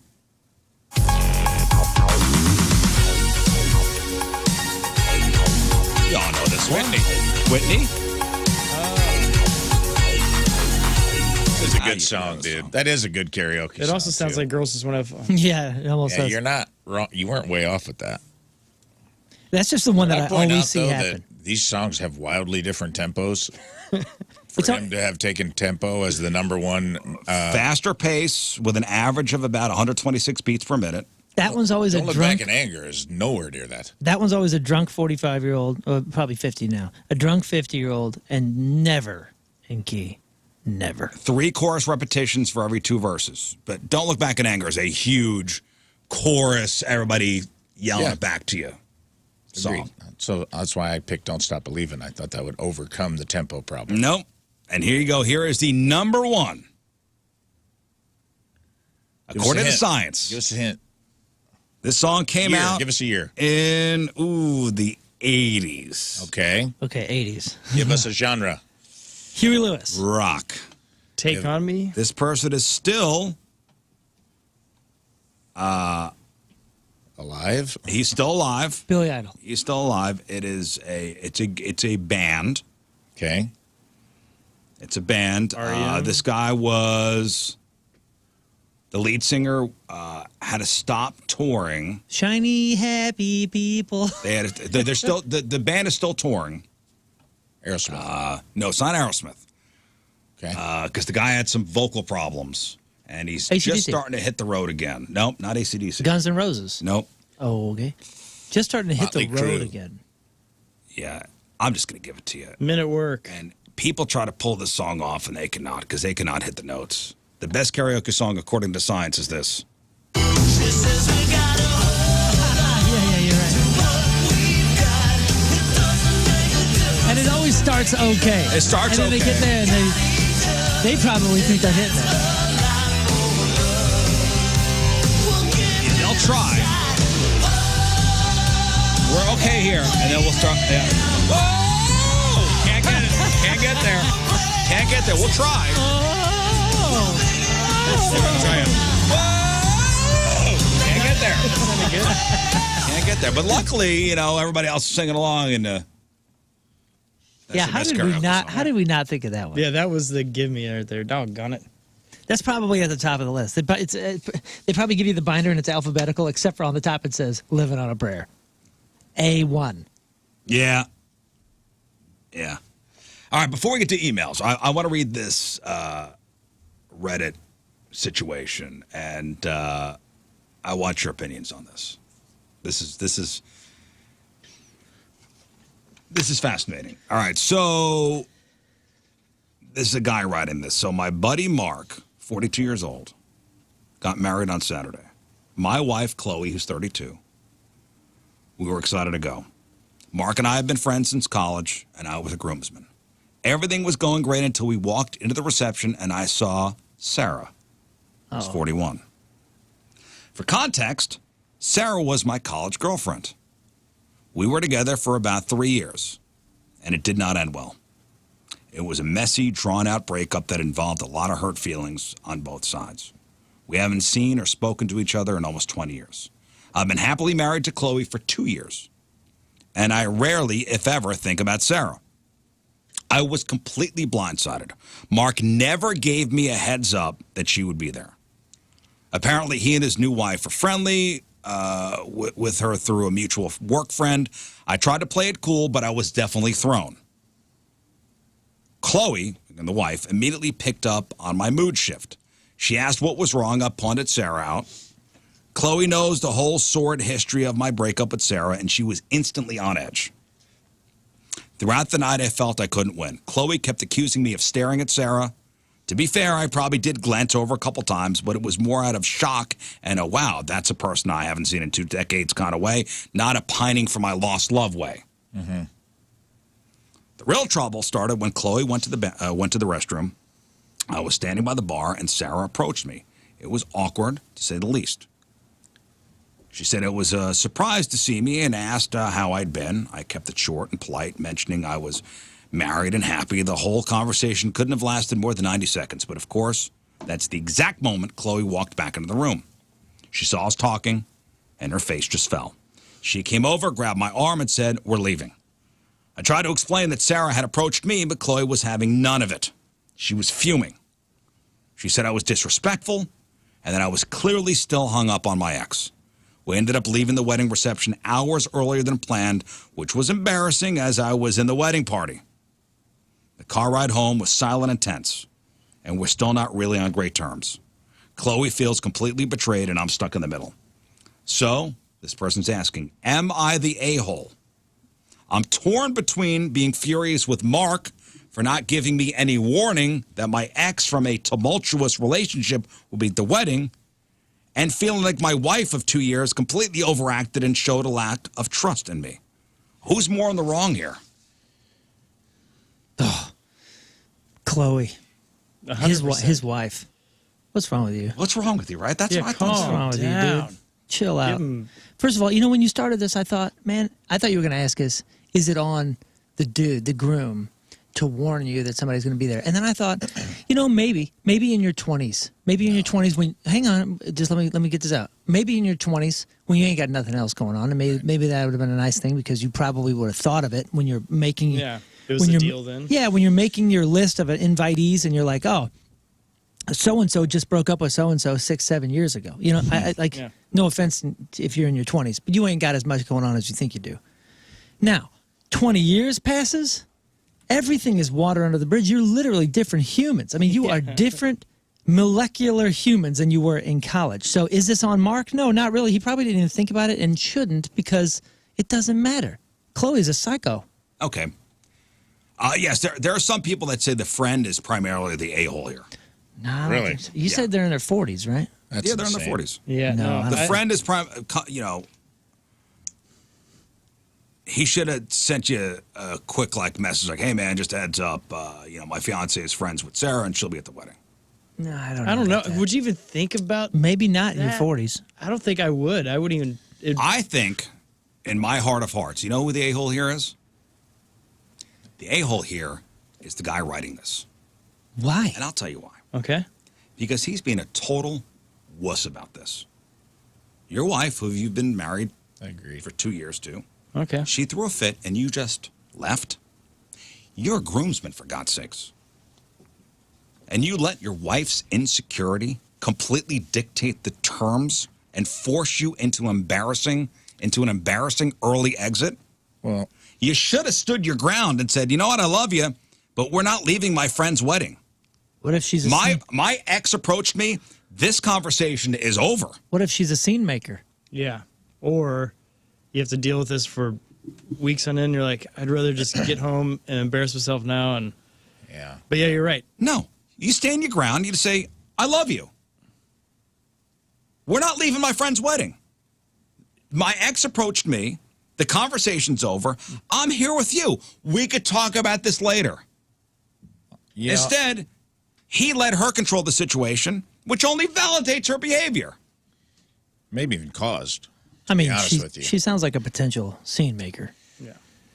I'm just over jealousy and just making it everyone else's problem is so lame. And when everyone's at fault here because he's at fault for caring that it's 20 years, man. Get over it. Right. It's That's 20 another point. effing years. This isn't your ex that you broke up with 3 weeks ago. It's not someone's job to tell you that someone you dated 20 years ago is going to be somewhere. It's not your wife's job to coddle you because you didn't get a warning from your friend. Grow up. And by the way, Nathan says these days don't make sense. They're in their 40s. Right. The wife, the new wife, she's in her 30s. Okay. Said Nice. Nathan is saying that these days don't make sense. He's 30 but hasn't seen her in No, he is 42. Sure. So they dated This in is their in early college. 20s. It's like a college This is girlfriend. college.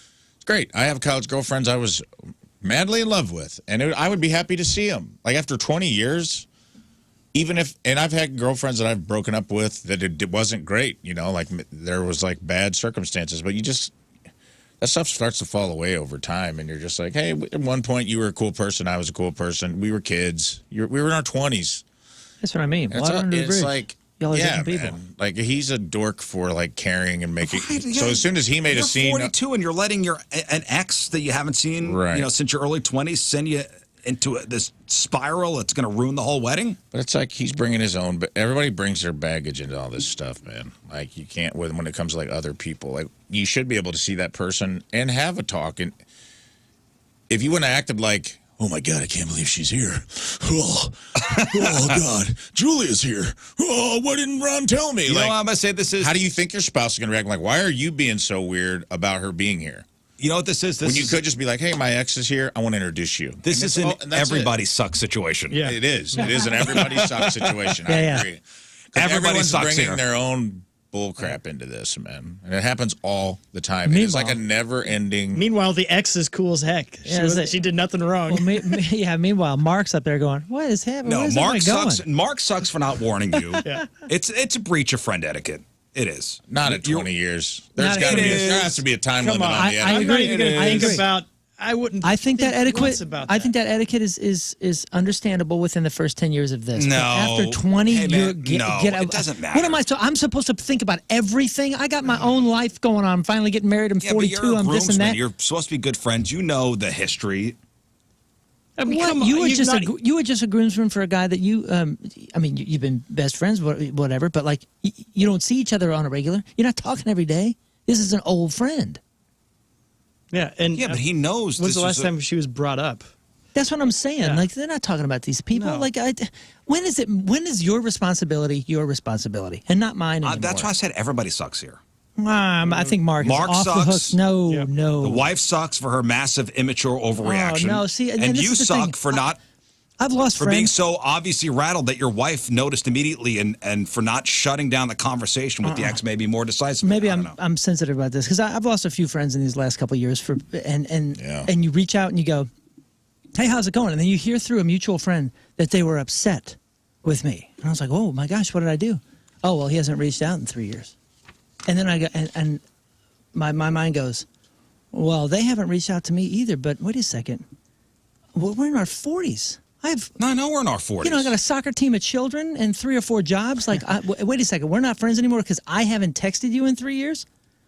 But you haven't texted me either? And you got way less going on? Like, what is the world coming to when that is the metric for friendship?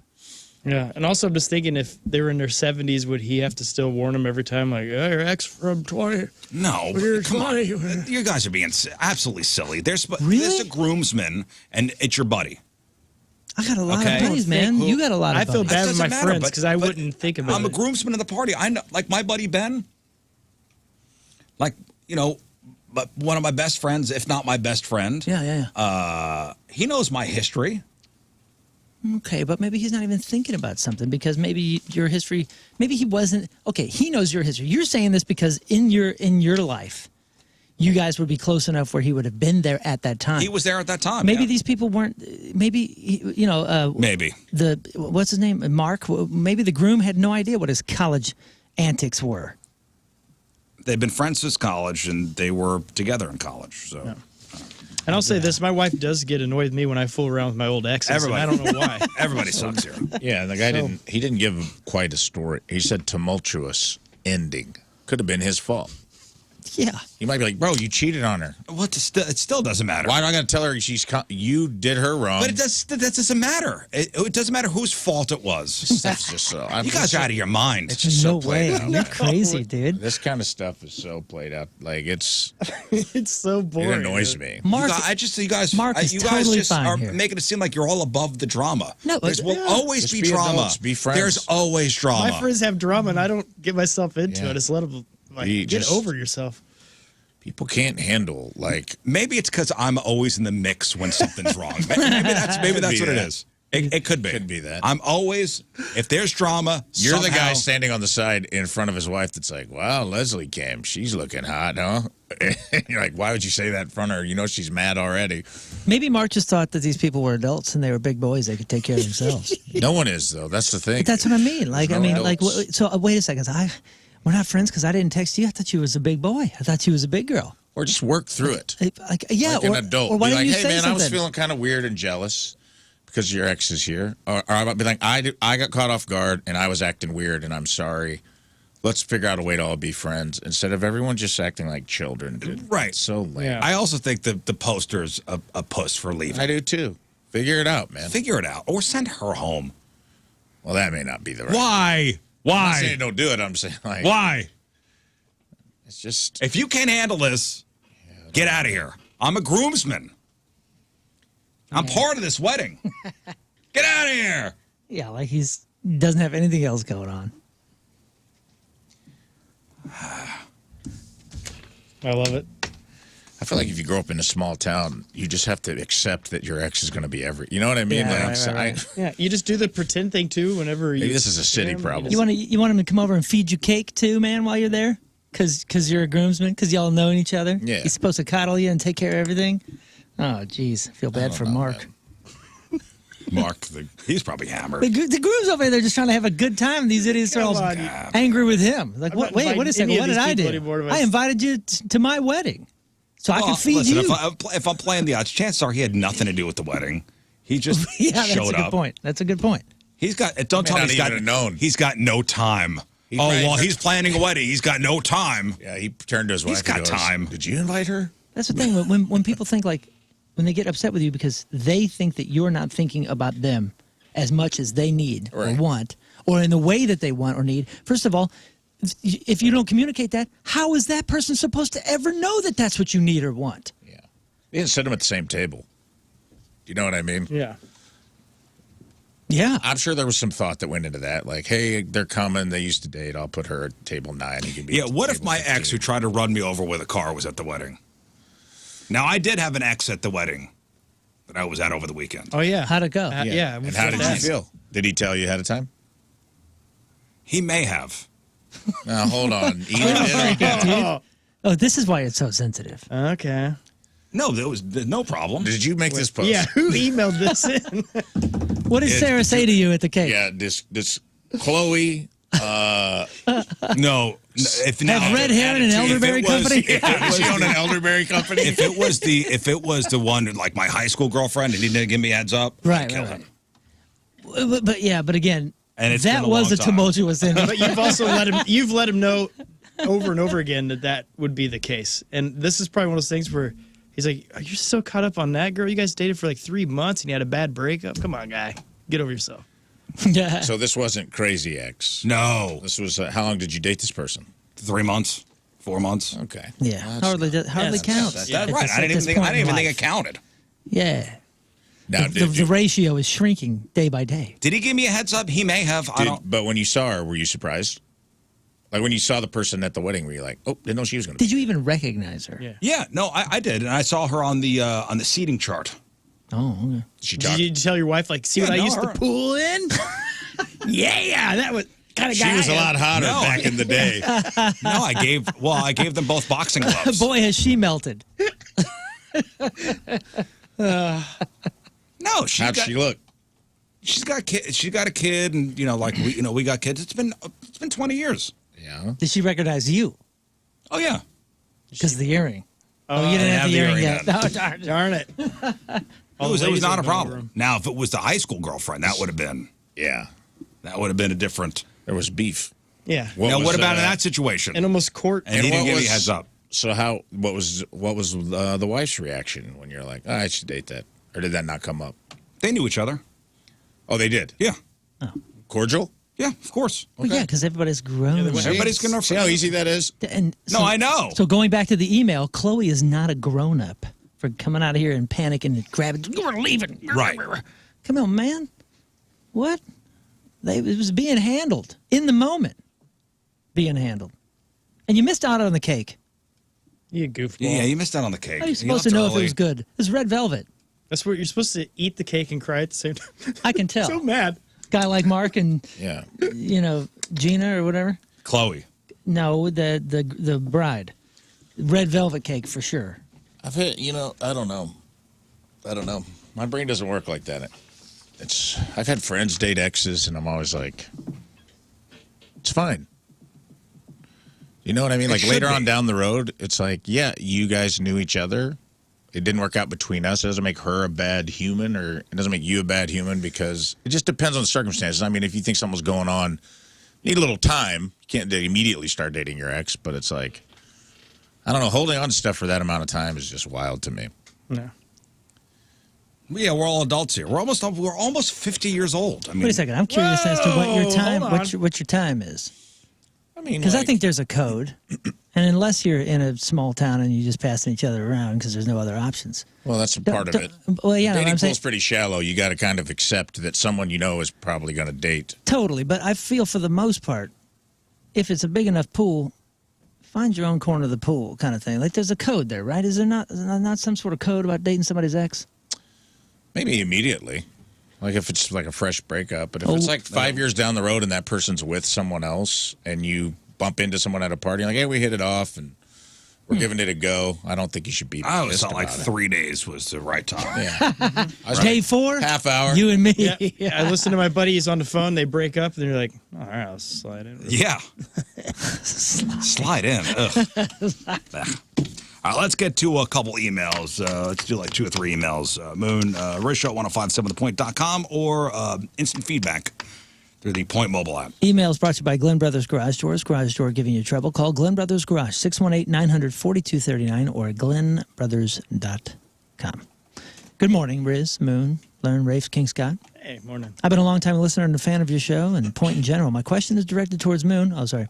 When is Goldfinger going to play a show in the St. Louis or surrounding area? You guys have a huge following in this area. Can't imagine you wouldn't sell out the pageant or any other venue.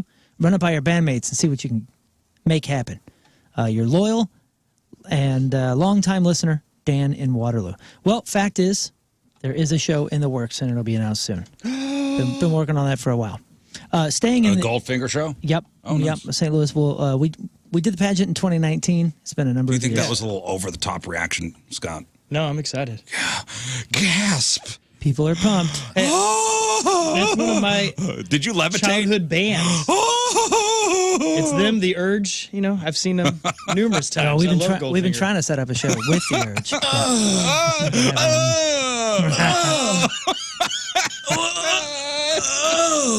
Next email. Random entertainment info for you guys. You keep playing that Corey Haim and Corey Feldman phone message, and Rizz was asking what the music was. Well, that was a cover version of a 50s song called Dream a Little Dream. That was the movie they were in. They were clearly doing promotional stuff for their movie of the same title. That is when Feldman started doing the Michael Jackson crap and never grew out of it. He's talking about this. Guess what? Corey Haim and Corey Feldman are giving out their personal numbers. If you call 1-900-909-3700, you can that was Scott finding out Goldfinger may be coming to town. Personal number with a musical message of your own. $2 the first minute, 45 cents each additional minute. Ask your parents before you call. 1-900-909-3700. If you call me right now, I'll give you my private number. Right now. You call that number, and you'll hear a recording, and I'll give you my personal number if you call that. And we'll rap. And we'll rap, man. Yeah. Also, their co-star in the movie was the beautiful actress Meredith Salinger, who is now the wife of Patton Oswalt. There you go. Oh.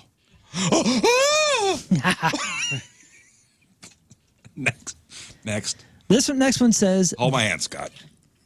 To you guys in music, this may be a question you can't answer. But how does a band have 1 or 2 amazing songs and then every one of their other songs are terrible? Also, have you ever listened to any of your own albums or others and say, this song is horrible, why did it make the album? Okay, well, I will tell you, I've not listened to any of my albums. I don't listen. After I record them, I don't listen to them. Okay, I like that. Have you ever had a hit song is lightning in a bottle. Yeah, hit song. I'm wondering, but if this person is talking about like specific one-hit wonders and all that kind of stuff, and man, I don't know. There's a couple of our favorite acts that are like, you listen to a song and then you buy the record, which we all did back in the day, and you go, I don't even get it. How did this one thing happen and all this other stuff not even get close? And I think, man, sometimes there's a couple examples of bands out there, and we all know some of them, that have had a hit, and they're so angry about being labeled something or whatever that they kind of rebel against it. Yeah. And then there's some bands like Sugar Ray that were basically like slop punk bands that all of a sudden had a hit and said, oh, this is it. This is how we buy houses. And then they go hard and make a record of just that. Yeah. Which I Well, like think too. about how many songs are written every day.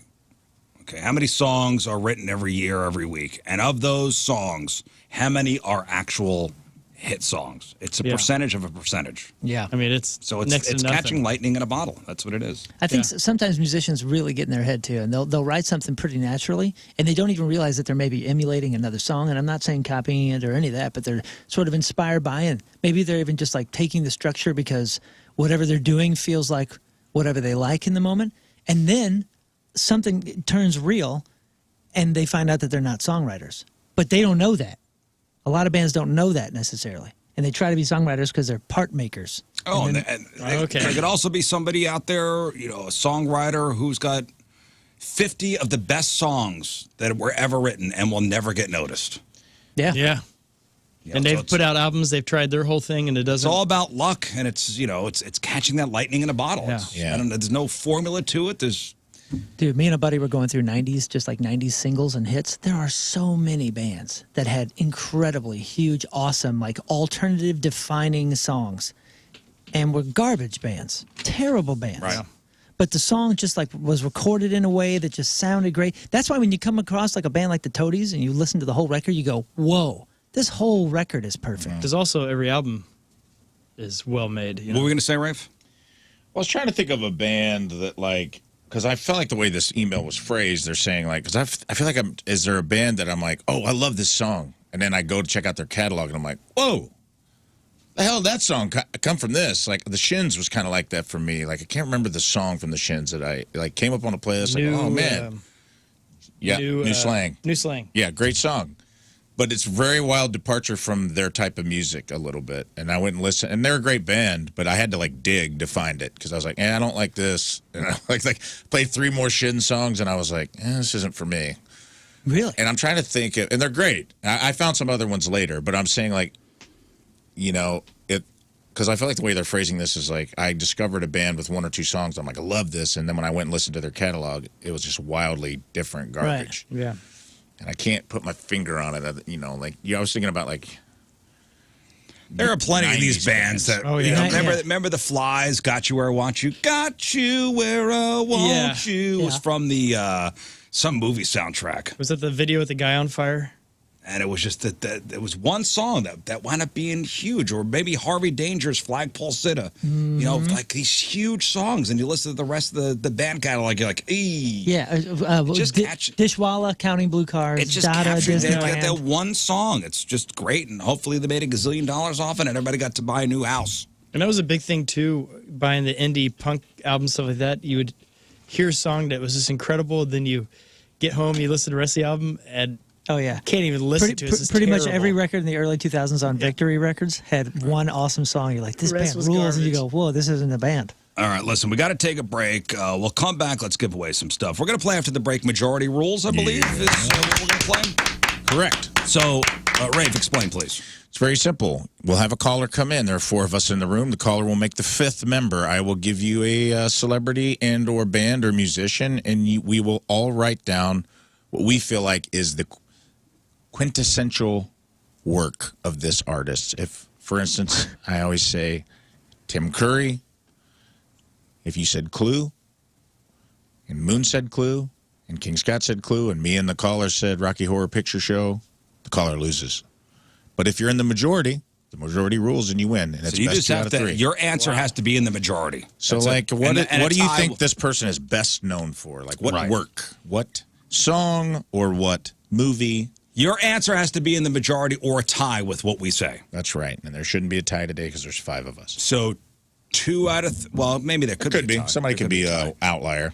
I might do that. 2 out of 3? Best 2 out of 3. All right, best 2 out of 3. You have a chance to win tickets to go see Ghost next Wednesday at Enterprise. We got tickets to go see Shane Gillis August 9th. We got tickets to go see Shinedown. We got tickets to go see The Offspring. Majority Rules, 314-624-3833 or 618-398-3833. We'll play next.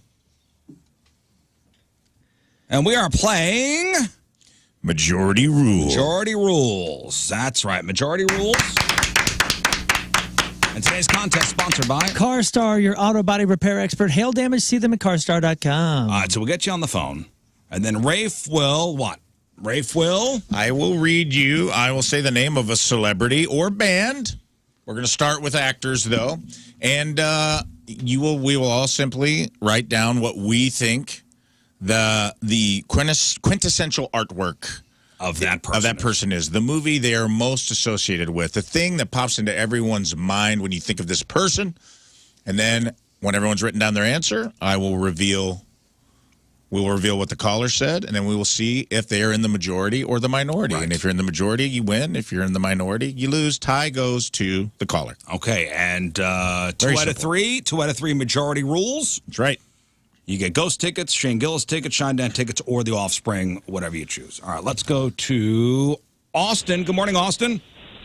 Good morning. All right, Austin, let's play majority rules. So Rafe's going to give us the name. You don't say anything yet. We're going to write down our answers, okay? All right, Austin, just get it in your head, all right? The first actor is Samuel L. Jackson. Okay, Samuel L. Jackson. I'm ready. Let me know when the room is ready, and I will get Austin's answer. Okay. Ready? Ready. All right, the room is ready. Austin, what do you associate Samuel L. Jackson? Snakes on a plane. Snakes on a plane. Snakes on a plane. I don't know if that's going to get you there, but let's find out. Rizz. Pulp Fiction. Moon. Die Hard with a Vengeance. Get out of King. Snakes on a plane. And I said Pulp Fiction. Tie goes to Austin. I can't believe Snakes on a plane. What's up? High quality. Die Hard with a Vengeance. Die Hard with a Vengeance. Dude, saved your ass on that one, Austin. It's one of the greatest movies ever made. No, it is, but Samuel L. Jackson is not as so. Oh. So you say Samuel L. Jackson. It just depends on how old you are. put 100 people in a room. One person will say Die Hard with a Vengeance. And that's me. Great movie. That was kind of his coming out role. From us into. Yeah, if you're a certain age. It's a great movie. If you're a certain age, that might have been one of the first ones you saw. And that got him into a lead actor role. Okay. All right, Austin, you got lucky there. Nice work, Austin. Next. Snakes on a plane. All right, next up. Austin, don't say anything until the room has decided. Fellers, Nicole Kidman. Nicole Kidman. Okay. Ready? Ready. Okay. Everybody ready? Ooh, I'm changing mine. All right, it's getting changed. Okay, I'm ready. Yeah, okay. And Austin. Nicole Kidman.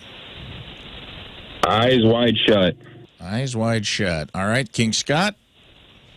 Eyes wide shut. Moon. Eyes wide shut. Rizz. Eyes wide shut it is. I don't even need to say my answer. It was practical magic. Congratulations, Austin. What do you want? Shane Gillis. Shane Gillis, you're going, my friend. Saturday night, August 9th, Enterprise. Hang on. I crossed out Days of Thunder. I almost put Days of Thunder. I almost did Australia. I forgot. You got on me about Die Hard with a Vengeance. Days of Thunder. Days of Thunder. That was her coming out party. That was the Nicole Kidman. I don't even remember that. I don't even remember her. Wouldn't it Australia? I almost said BMX Bandits. Oh, that would have been awesome. Okay, let's go to Kristen. Hello, Kristen. Good morning. All right, let's go. Good luck, Kristen. Don't say your answer yet, okay? Fellers, Halle Berry. Oh, man. Stuffy. Okay. I think this is right. Let me know when you're done, gentlemen. Done. Ready? All right. Spaghettis. Kristen Halle Berry. About Catwoman. Catwoman. Rizz. Catwoman. Moon. Swordfish. Oh, King. I had Feline Woman. And I had Swordfish, but I think... Does that mean Catwoman? Yeah, Catwoman. All right, then Catwoman gets it it. is. You get it. You had Swordfish too? Swordfish. I did. It's because you got topless. I didn't want to have Hey, to... Is that why? Yeah. Yeah, that was why. That is why. No, that was. Or I thought she just was a really good hacker. what was the one she did with That was Jeff Burton's Billy Bob favorite. Thornton? Billy Bob Thornton? I think that was... What was that? I couldn't remember the name of the movie. can't remember. Something monster. Monsters Ball. Monsters Ball. That was a good one. She was good in that. Yeah, but I almost said X-Men. Burton used to talk about Swordfish Oh, all yeah. the time. Because it is a... I mean, they're out there. There they are. Maybe she was sunning, right? She was like sunning herself? Yeah. Well, I don't remember. Okay. All right, next. One for one. Kristen, don't say yet. Gentlemen. Yeah. Harrison Ford. Okay. Harrison Ford. Many iconic roles. Oh, man. Okay. I'm ready. I know that Rizz and I are thinking the same thing. And it's not what you think. Are we done? Done. Done. King Scott? Oh, done. Sorry. All right. Kristen? Harrison Ford. It's got to be Indiana Jones. Indiana Jones. King Scott? I had Indiana Jones. Moon? Indiana Jones. Star Wars. Oh, what are you thinking? We were just talking about Indiana Jones earlier. Said Indiana Jones. I think he's always be Indiana Jones. No, I know, but It's so funny. We were just talking about that. I know we were. Congratulations, Kristen. What do you want? Shane Gillis. Shane Gillis, you're going. Hang on. We were talking about Indiana Jones before because he was talking about somebody from being in Indiana, and I said, "Hey, do you have the issue like I do, where when you see Indiana spelled out, you hear Sean Connery from the scene where he's reaching down and he goes, Indiana, Indiana, Indiana, and says it all soft because it's the first time he's ever. No, I know called we talked about it, but in my mind, Harrison Ford is Star Wars first, and then Indiana Jones second. That's me. And you're correct, but I'm trying to give away tickets. Well, she could have gone. She could have gone Star Wars too. I think it was 50-50. Didn't sound like it. Kevin, hello. Morning, fellas. All right, Kevin, here we go. Majority rules. Let's play. Kevin, don't say your answer yet. Gentlemen? Yes. Oscar Isaac. Do you know who Oscar Isaac is, Kevin? I do. Okay. Oscar Isaac. All right. Scott, I see you have a problem. Well, I'm going to say Ex Machina. Okay, well I shouldn't have said that out shouldn't have loud. said that out loud, but I thought you said I was listening. I thought you were calling No, me you to- weren't. No, you weren't listening. I was totally listening. You were knocked into something. Scott saw something shiny. All right. All right. Is everyone ready? Yes. Oh, Okay. sorry. I thought it was Kevin, you got a head start here if you want to take it, but you got to think that we all agree with King Scott, so that's really up to you. What would you say Oscar Isaac is most known for? I'll go with Ex Machina. Okay. Moon? Star Wars. Rizz? I want your answer, Rafe. I said Star Wars. And I said Star Wars as well. Oh. Out of here. Moon He's Knight. Poe. Okay. He's Poe Dameron. I haven't seen it yet. He was also, I really loved, what's the Llewellyn Davis movie, but I'm like, that'd be. I only know Oscar Isaac from Wild one answer. from Star Wars. He's talented. He's in that new Knight. Frankenstein movie. He's in Moon Knight too. That's not a movie. Oh, great point. All right, Kevin, here's the comeback. And he was Don't great say in that, by the anything way. yet. I like that. We love us some Oscar Isaac on this show. What was that? The Coen brothers, Llewellyn Davis? Never saw it. Great soundtrack. Anyway, next person, Winona Ryder. Winona Ryder. Movie that Winona Ryder. Okay. Quintessential Winona Ryder movie. Okay, I'm ready. Man. Ready? I'm ready. Hey, I'm going for it. All right, Kevin. Winona Ryder. Well, it's either one of two. I'm going to go with, gosh. That was a good Never saw one. that. I'll go with Reality Bites. Reality Bites, great movie. Great movie. Sisterhood of the Traveling Pants, better movie. How to Make an American Quilt, better movie. Okay. Rizz. Beetlejuice. Moon. Beetlegeist. Scott. Edward Scissorhands. I also said Beetlejuice. Ooh. Sorry, Kevin. Kevin, you're out of here, bud. Scissorhands. I forgot about that one. Yeah. Great. And I thought it'd be Scissorhands or Beetlejuice. Those were the two I thought. Hello, Melissa. Beetlejuice was it. Happy birthday, Rizz. All right. Thank you so much. Let's go. It's unsettling. All right. Yeah, let's go to music. Okay. So we're doing music here. Melissa, don't answer yet. Boys, AC/DC. Okay. AC/DC. Okay. Ready? Let me know whenever everyone's ready. Ready. Ready. All right, Ready? everyone's ready. Melissa, AC/DC, what do you most associate with them? What song? Back in Black. Rizz. Back in Black. Moon. Back in Black.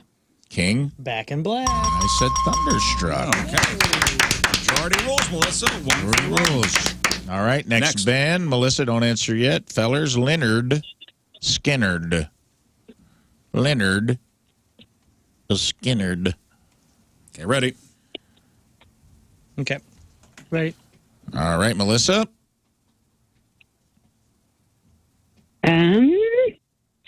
I would have to say it would B. As I'm looking it up, right? I'm Googling. As you're Googling Leonard Skinner. Stairway to Heaven. Okay, well, I don't think you're going to do very well. get that. All right. Yeah. Stairway to Heaven's not going to probably do it, but That's okay. Guys, did anyone put Stairway to Heaven? No. Okay. Or Sweet Home I'm Alabama. going to say we all put Sweet Home Alabama, Yeah, correct? yes. Okay. Yeah. Sweet Home Alabama. Can't change your answer. I know. I put Freebird. I said did that not. once. I put Freebird It just came to my head be the once guy that yelled you. Freebird. Stairway to Heaven is way off, by the way. All right, final Yeah, one. I know. All right, well, let's try this one. Don't answer yet, fellas. The Eagles.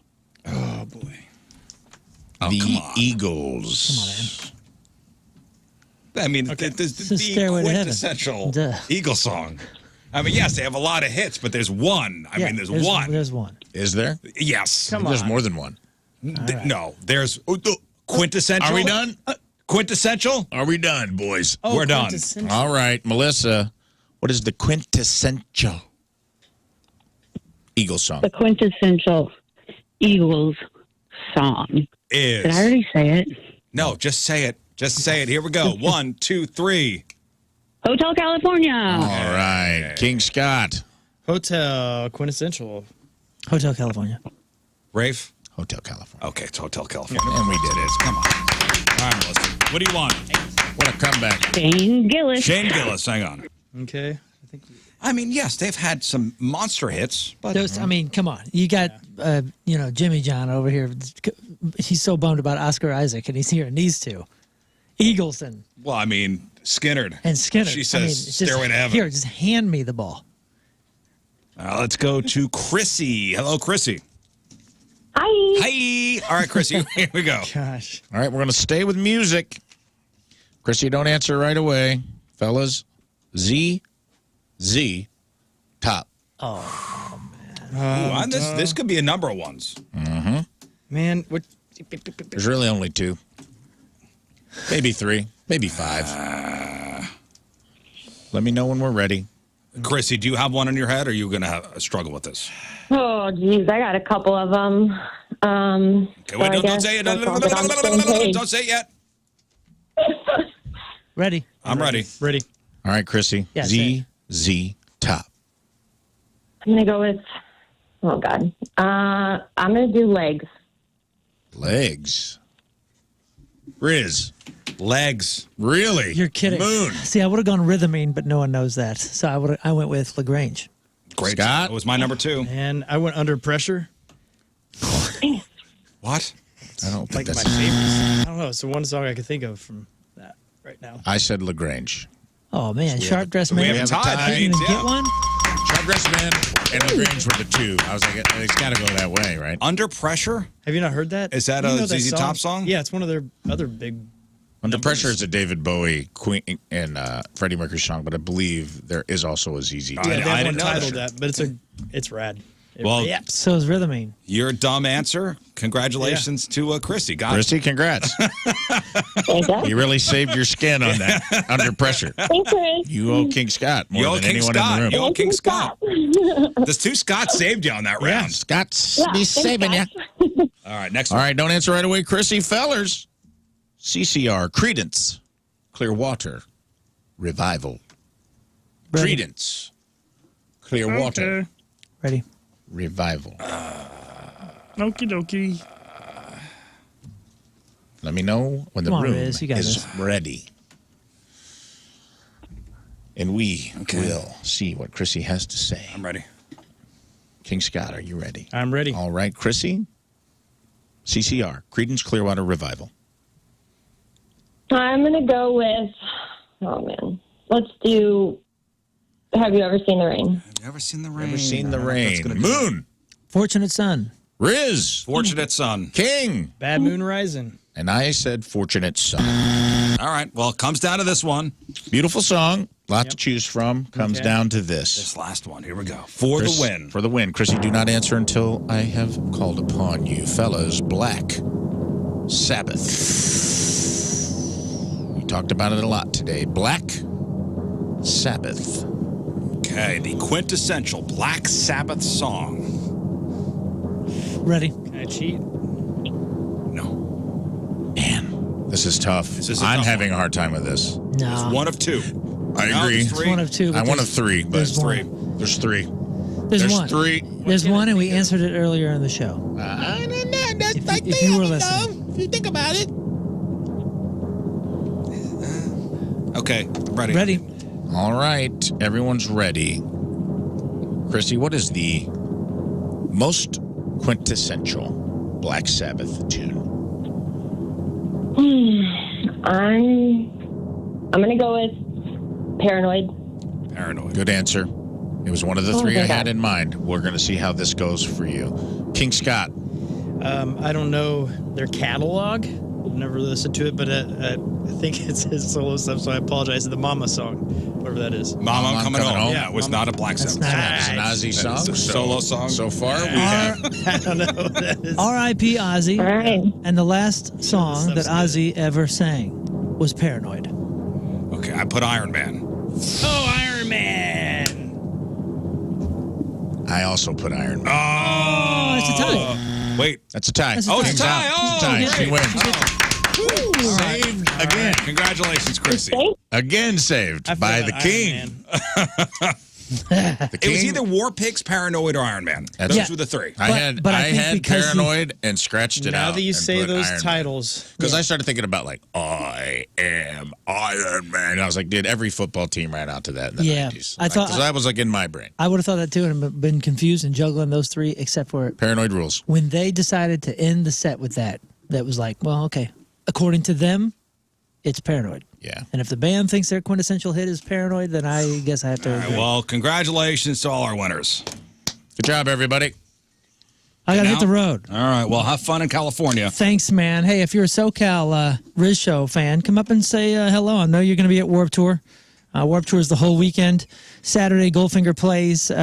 We won't find out until that morning because they're doing Right. Warped Tour in Warped Tour the style. That's the warped way, right? Yeah, but come see us. Might have some special guests, which is Rizz's favorite thing. Oh, yeah. And I think we're also shooting a video for the new single. My favorite song sung by somebody else. Hey, Nice. listen, you want to be in a video? You want to be in a rock What's and the- roll video? the password they should tell you to get backstage. I'm friends with Johns. Just say Okay, that. there you go. And then have on, fun. on Sunday, me and Feldman are going to be doing an acoustic set as well. So if you're going the second day, I'll see you then. And then I'll see you idiots back next week with your danglies. All right. You going to have danglies in by then? Maybe. Are you leaving yours in? Yeah, we're gonna do some news. Better see the dangler on the stage photos, dude. I am going to leave this one in until I am told to take it out. If I'm can't wait. if I'm asked to take it out for the video, but I'm going to leave it in and see how Yeah, long I see, can rock see how this. it goes. Dude, if it's in the video, what a dunk. I want it in the video. Me too. I don't think I can play it live because this will rip out guitar strap and you know all the spinning. In the and video, different things. though, Yeah, in the video, we'll see. Legally, you're obligated to keep it in. All right. Bye, guys. Love you. Just do a couple news stories here. A woman named Natasha has been getting dozens of calls from people saying that they've found her missing cat, a cat named Torbo. What was that? Did you just slap him in the face? No, high five. Oh. a good solid. The cousin brothers. Oh, okay. Cousin brothers connect. high five. They connected Nice. for a high five. So, where was I? Sorry. Torbo. Yep. Tervis. A little. Oh, okay. Here we go. There we go. We're back. We're back. I get distracted. It's Torbo time. A woman named Natasha getting dozens of calls from people saying they found her missing cat Torbo. One problem. She's never heard of a cat named Torbo. See, what happened was she lives in British Columbia, up there in Canada, and the calls have been coming for about a year.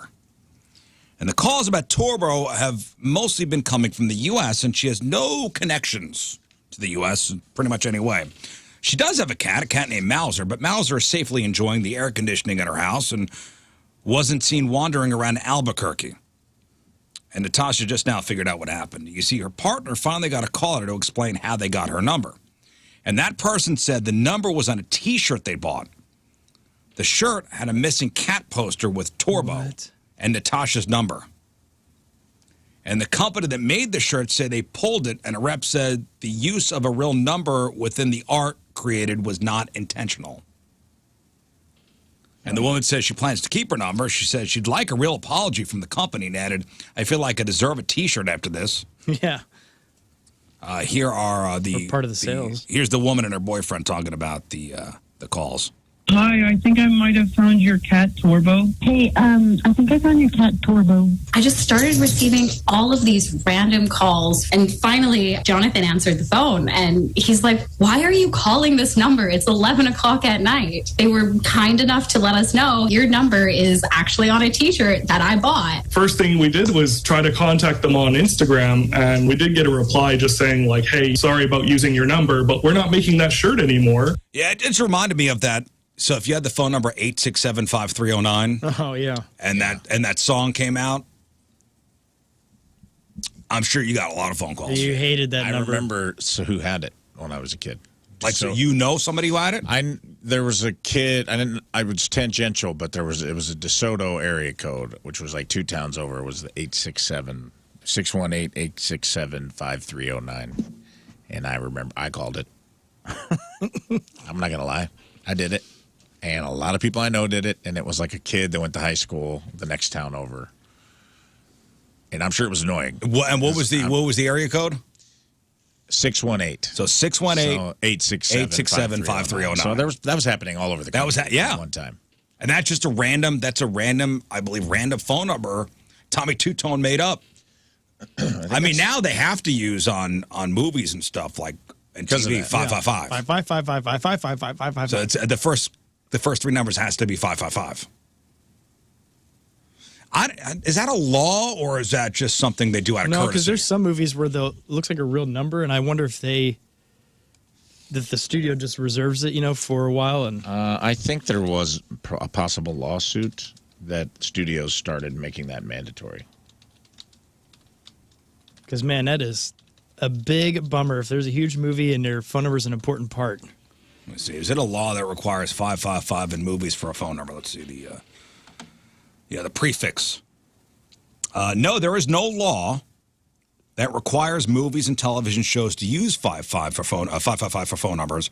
Rather, it's a long-standing industry convention adopted to prevent real people from being harassed. That's nice of them. That's got to be the 867-5309 rule. Right. So the issue was famously highlighted by incidents of law, with Tommy Two-Tone's 867-5309. The movie Bruce Almighty, the film initially used a real 7-digit number for God's pager. This resulted in numerous people with that phone number across different area codes receiving calls from people trying to reach God.